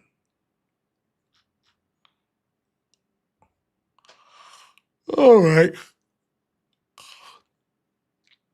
Every $100 donation, we play a whip wheel song from this point forward. Every donation that gets over an even $100 mark gets one. So if you donate $47 collectively, that'll get us $400, which gives us a whip wheel. If you donate $100, it would give us 2. 1 for the $100, 1 for passing the 400. $150, you can pick your own song. $200, you could create one. I owe 4 and a Disney song from last night, and then tonight I owe 1. That's 5 so far.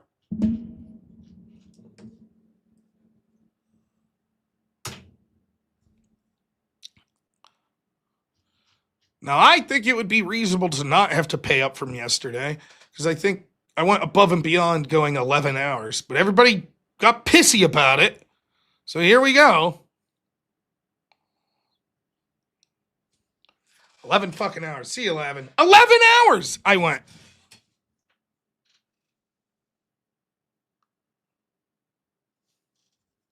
I forgot to share the tab. That would have been nice, huh? I'll re-spin it. Let's. Oh, you motherfucker, Wade. God. Son of a bitch.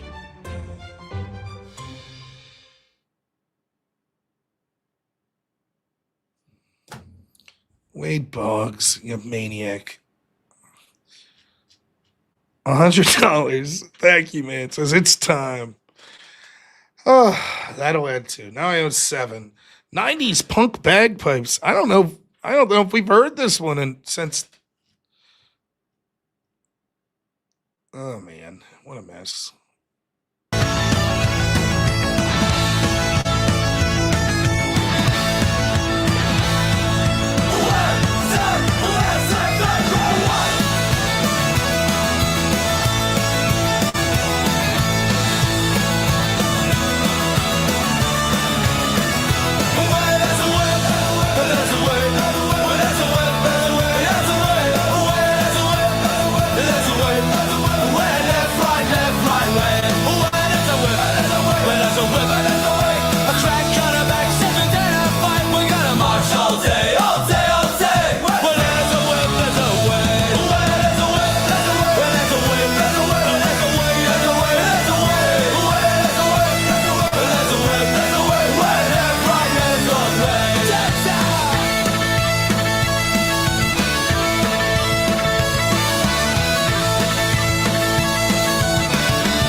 All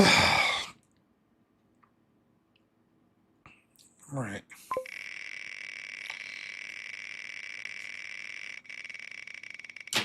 Man, am I tired.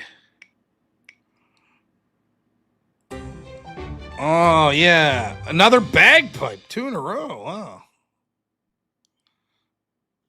Wow. Okay.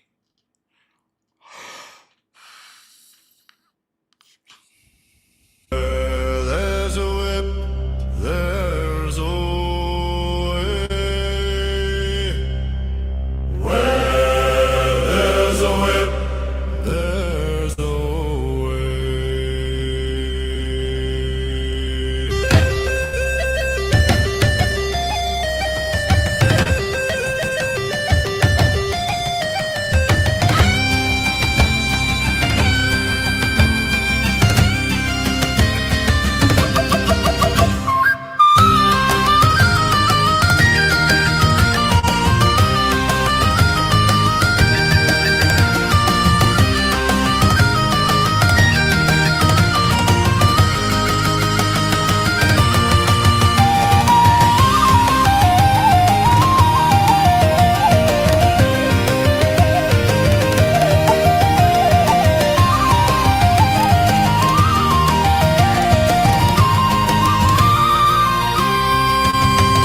We don't wanna go to war today, but the Lord of the Lash says nay, nay, nay. We're gonna march all day, all day, all day. Where there's a whip, there's a way. Where there's a whip, there's a way.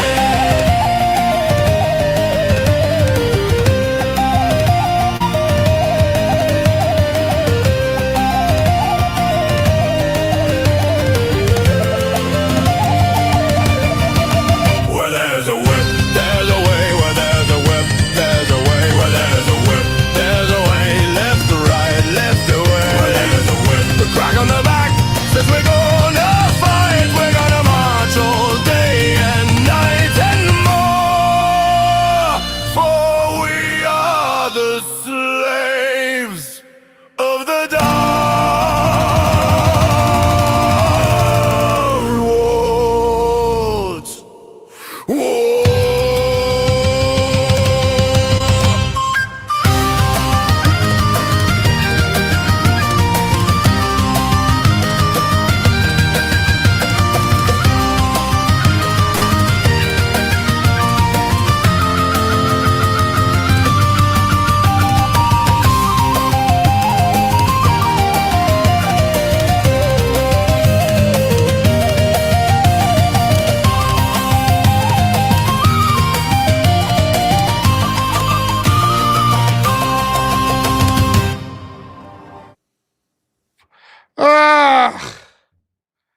was a weird one.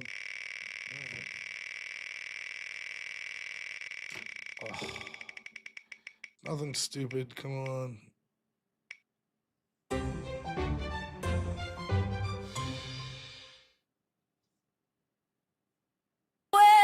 This one's terrible. There's a way. Where there's a way. There's a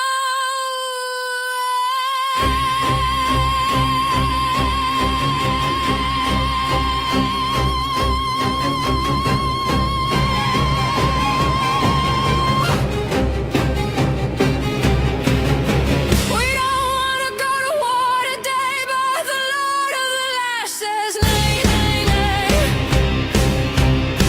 We're gonna march all day, all day, all day. Where there's a whip, there's a way.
A crack on the back says we're gonna fight. We're gonna march all day and night and more. For we are the slaves of the Dark Lord's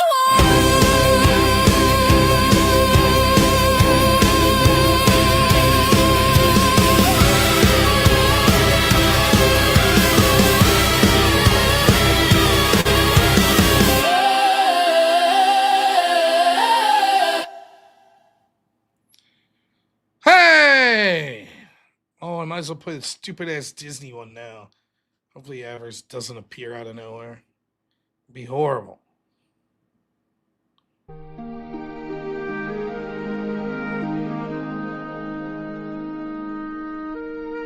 Where there's a whip, there's a way. Where there's a whip, there's a way. We don't wanna go to war today, but the Lord of the Lash says nay, nay, nay. We're gonna march all day, all day, all day. Where there's a whip, there's a way.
4 more.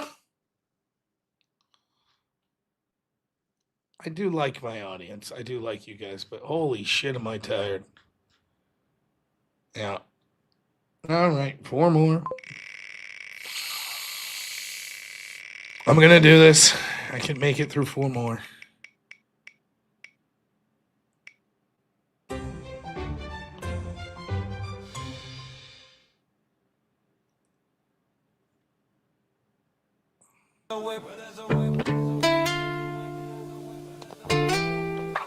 Where there's a whip, there's a way. I'll get to it. We don't wanna go to war today, but the Lord of the Lash says 9-9. We're gonna march all day, all day, all day, all day. Where there's a whip, there's a way. Where there's a whip, there's a way. There's a way.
Laser, $5. I should have countered Bisco with a syllogism that he looks like Mr. Potato Head. I'm no looker myself. And the King Adam, $10. Thank you. Really appreciate it. This one doesn't count, but I always just skip it. But I guess we might as well play it. It's very short. I don't even know what's happening with it.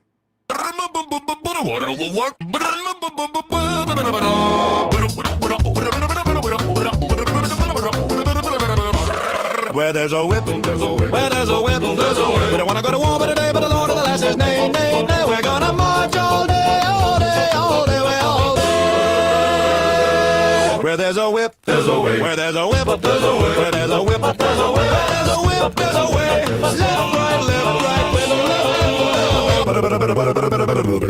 Where there's a way. A cricket lectures, David and minds will walk through day and night and more. For we are the slaves of our dark Lord's war. All right, that one didn't count. Now, if we get another short one, it counts now. 2 short ones in a row count.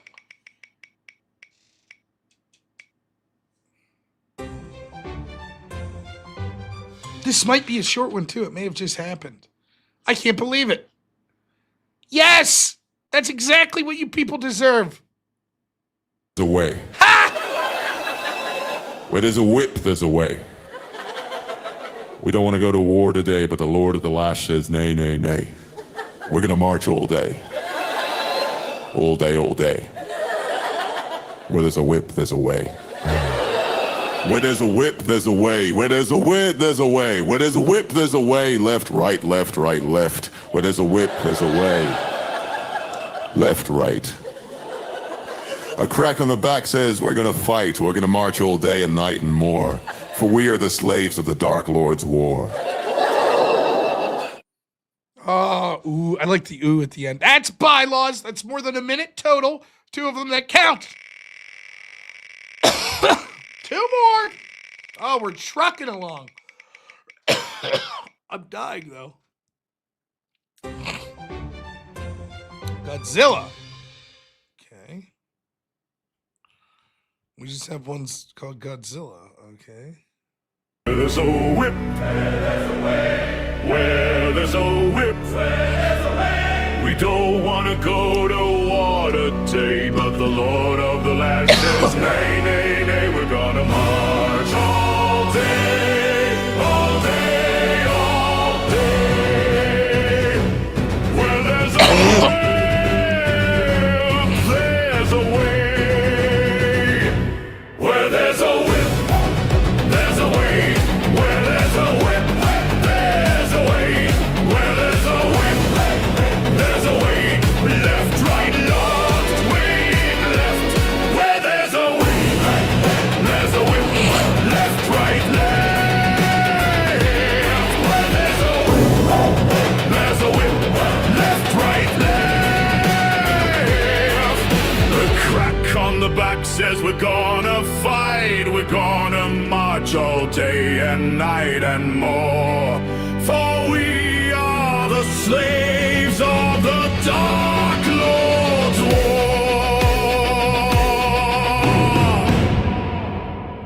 A crack on the back says we're gonna fight. Where there's a way.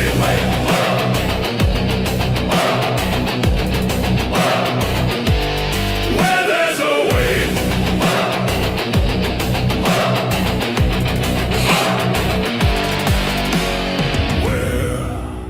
There's a whip, there's a way.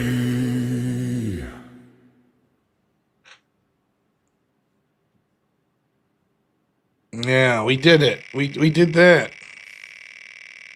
What's up, Buddha Customs? How you doing? Yeah, $22 for another whip song.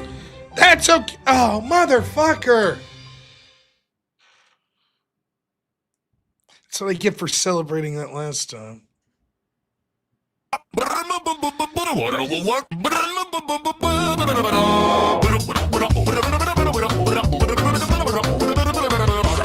Where there's a whip, there's a whip. Where there's a whip, there's a whip. We don't want to go to war but today, but the Lord of the Last says, nay, nay, nay. We're gonna march all day, all day, all day, way, all day. Where there's a whip, there's a way. Where there's a whip, there's a way. Where there's a whip, there's a way. Where there's a whip, there's a way. Left, right, left, right.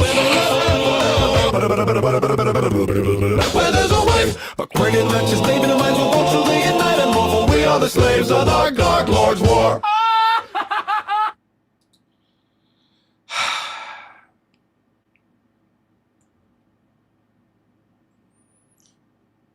It sucks.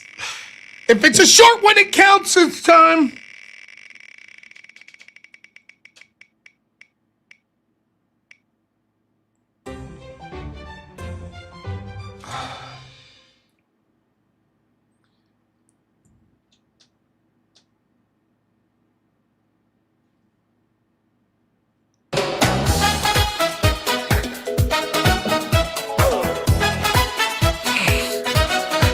Proctologist!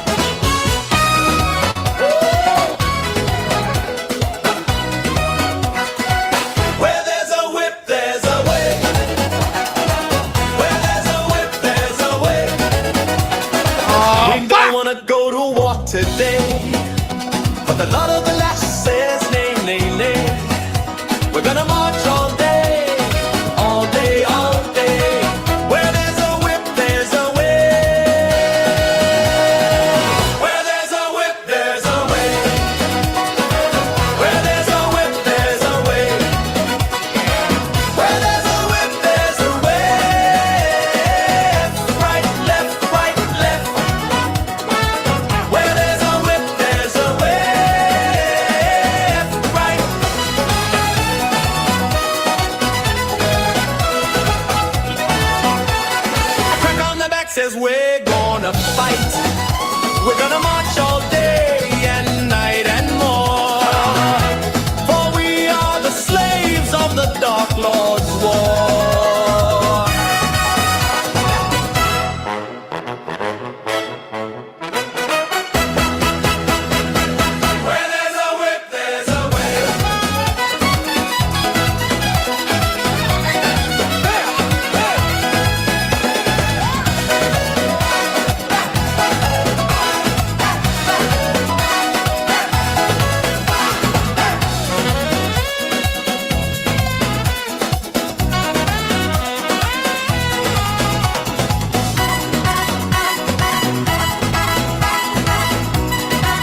Still going.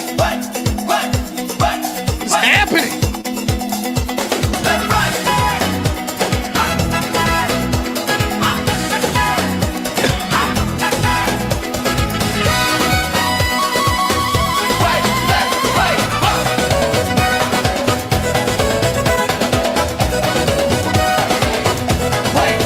Wrap it up.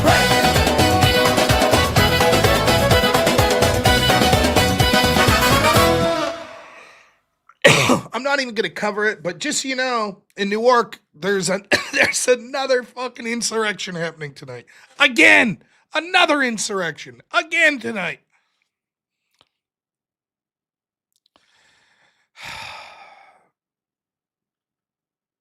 Crisco. 20 months says no more whip songs. I hear you. Blasterbot, unbelievable generosity. Thank you. Says, I heard Rob make happy noises. I'm not sure if that's in the bylaws. Wade got an answer. All right. That's 2 more. So I owe 3 more songs. 3 fucking more.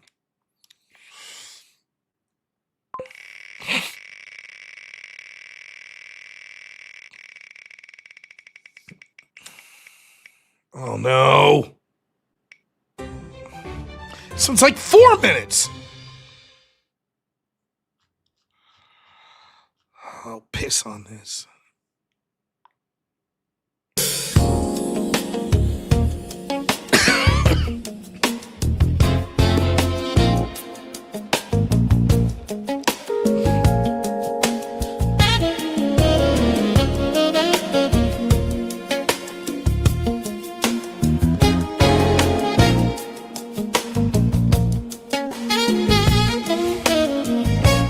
Where there's a whip,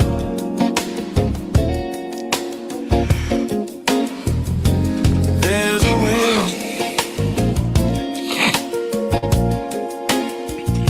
There's a whip,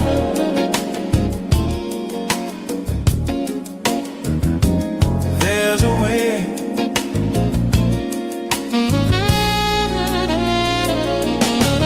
We don't wanna go to war today, but the Lord of the land said, nay, nay, nay. We're gonna march all day, all day, all day. Where there's a whip, there's a way.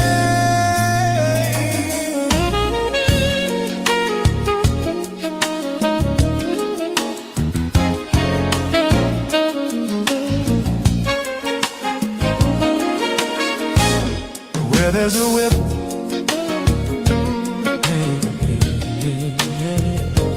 there's a way.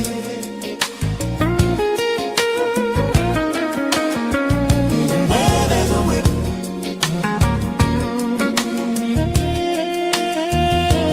there's a whip.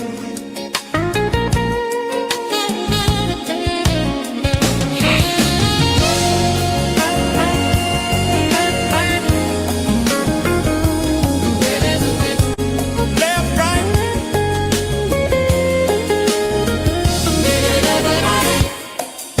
A crack on the back says we're gonna fight. We're gonna march all day and night and more.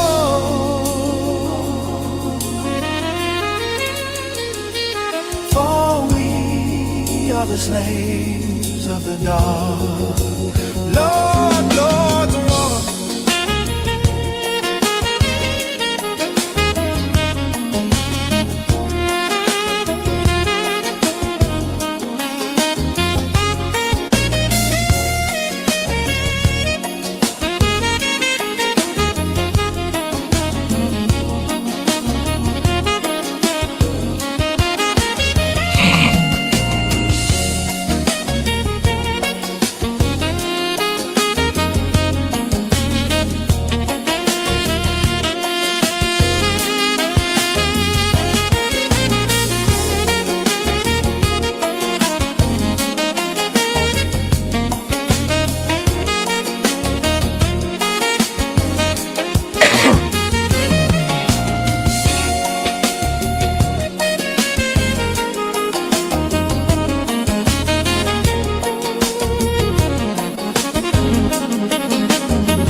Jardy, $10 says, for the love of God, stop with this madness. Yeah, man, I've slept like 1 hour in the past 30-something hours. Thank you. $12 away from another one, though. Anyways, we got 2 left. I'm going to try my best to make it. I'm not giving up.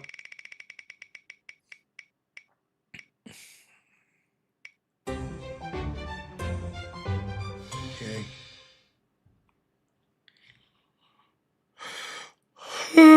Shit.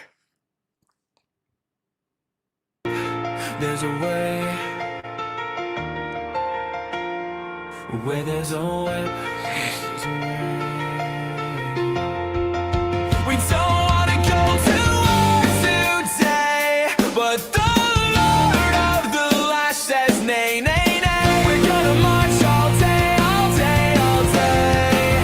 Where there's a whip, there's a way. Where there's a whip, there's a way. Where there's a whip, there's a way. Where there's a whip, there's a way. Left, right, left, right, left. Left, right, left, right, left. Where there's a whip, there's a way. Left, right. The crack on the back says we're gonna fight. We're gonna march all day and night.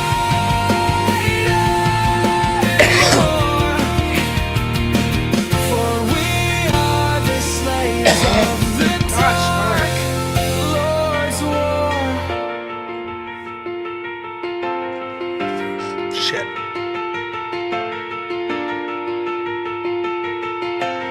Fuckers, you fuckers. Motherfucker.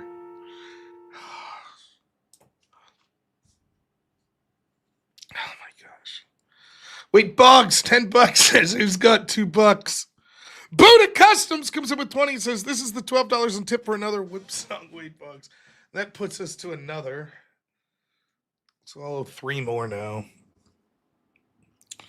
Wrongful Lee, $2 says cheapest whip ever. $2 for Joseph and $2 for Steel. Everybody donating at the same time. Yeah, that's right. I ripped you off. Oh, my God. Just want to sleep. We all have whip depression. Hey, reggae.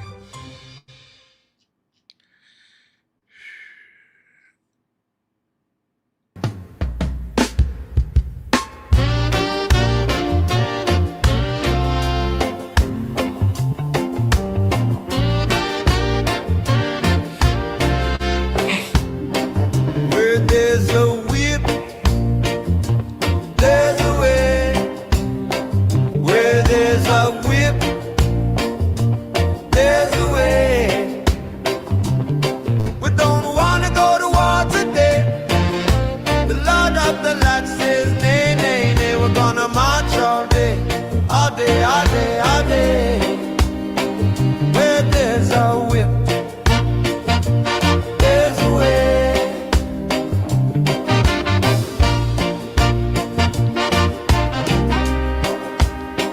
Where there's a whip, there's a way.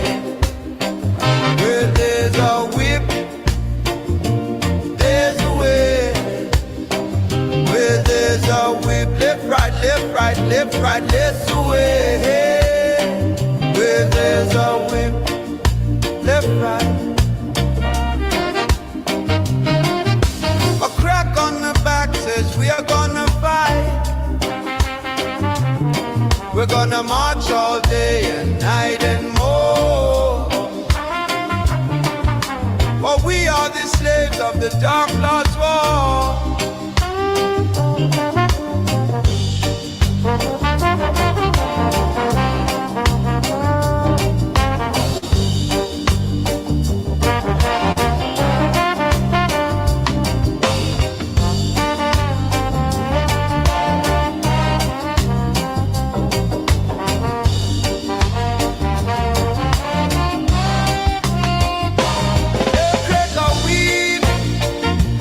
There's a way.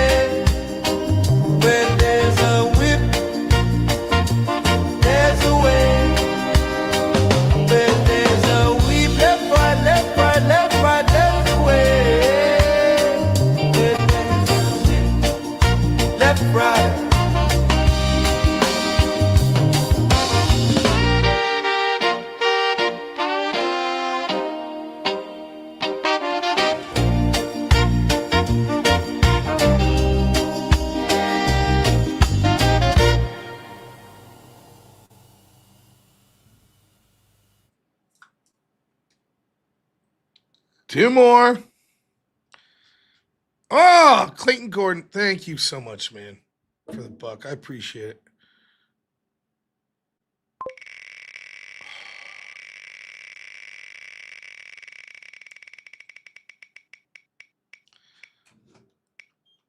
Come on, nothing stupid. We did clips, so now we're doing flamenco.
One more. Mercifully, one more. I do like the lyrics in that one more, Celery. You're right. One more. Okay.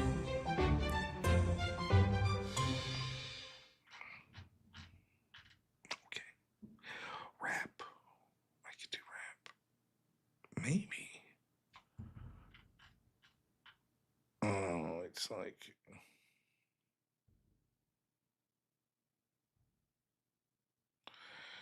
This one I have to play over here.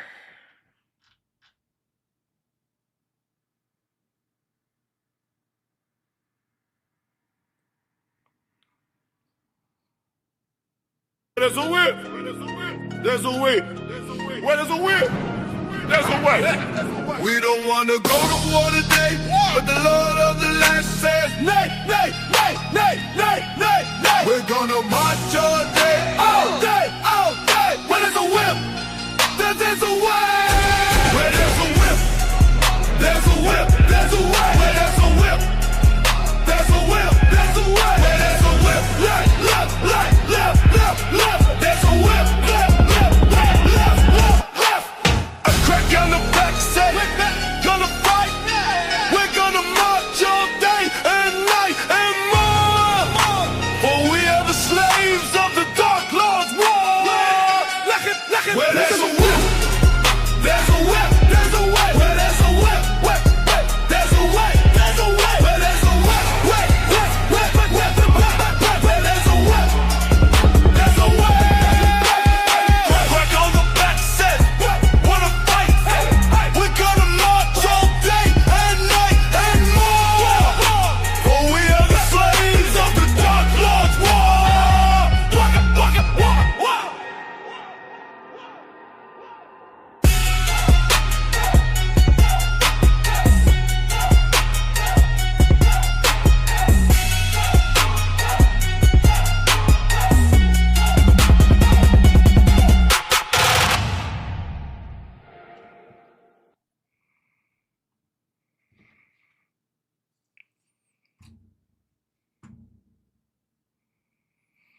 Did we make it? Oh, chop chop, $10. As our community is built in the backs of those lashed. There's a lot of lashed. Are y'all gonna let me go to sleep? Is that in the cards here?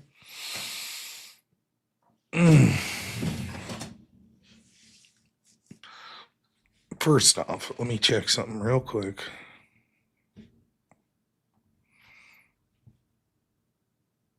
Real quick. I don't know what's going on. My allergies. It's making me cough all the time now. Holy shit. Is no one else streaming? Is that what I'm seeing? No one I know is streaming right now on a fucking Friday at 1:08? Holy cow. Unreal.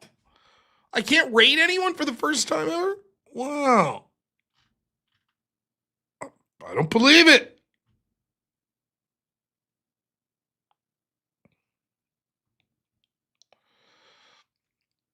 I'll be darned. Well.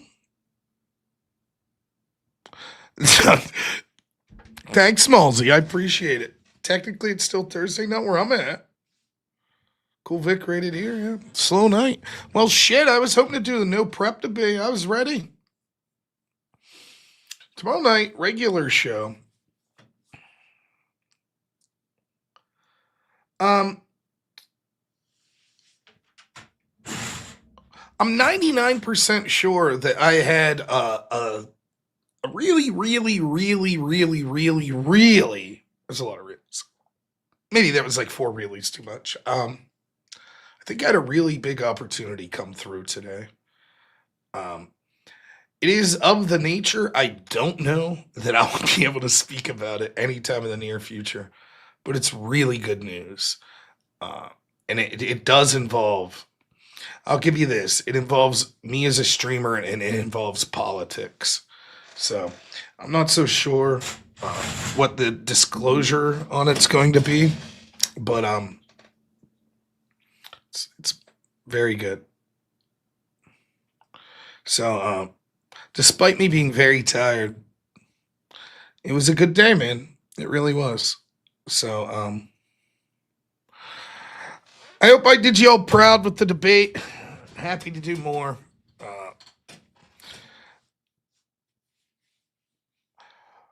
Tomorrow, normal stream. Don't forget, not this Saturday, but next Saturday, the first annual Blaster Butt Dino Battle Invitational. For a mere $50 donation, you could get your ticket into the Battle of the Century.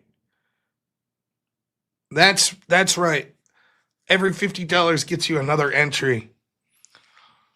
I can't wait to see like who gets the shitty dinosaurs. I'm very excited for that. It'll be great.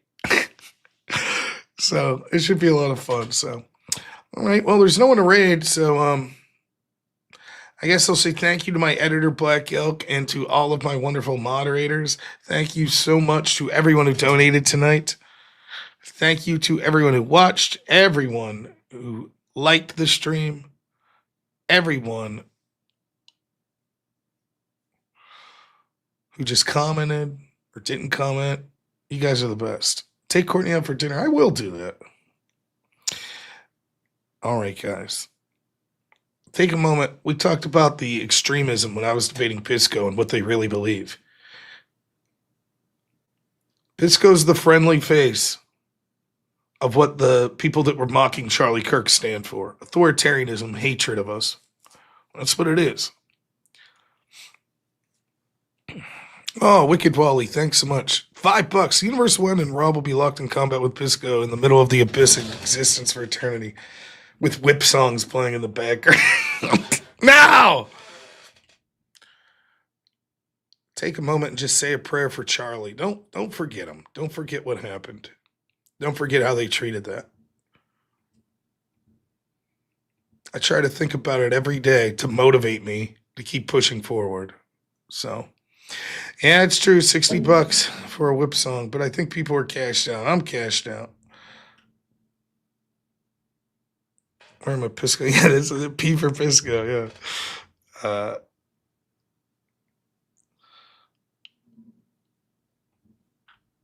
Thank you guys so much. I will see you all tomorrow night at 10.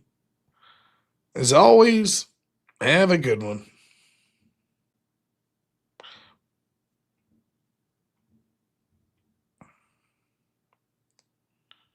Only in America is it possible to say, you know what, I don't like the way the country is going, and to do something about it. Take that risk. Take that leap of faith. Stay involved. Trust God and act obediently. Romans 12:2 verse. That God will use all things for good for those who love him. It's bigger than you. I want you to remember that. It is bigger than you. It's bigger than me.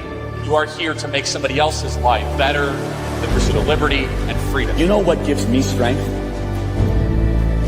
The hundreds of thousands of you that say, Charlie, keep going. 1 Corinthians 5 and 15. So that's all pretty amazing evidence, not just intra-biblical evidence, but extra-biblical evidence that Jesus Christ was a real person. He lived a perfect life. He was crucified, died, and rose on the third day, and he is Lord and God of all.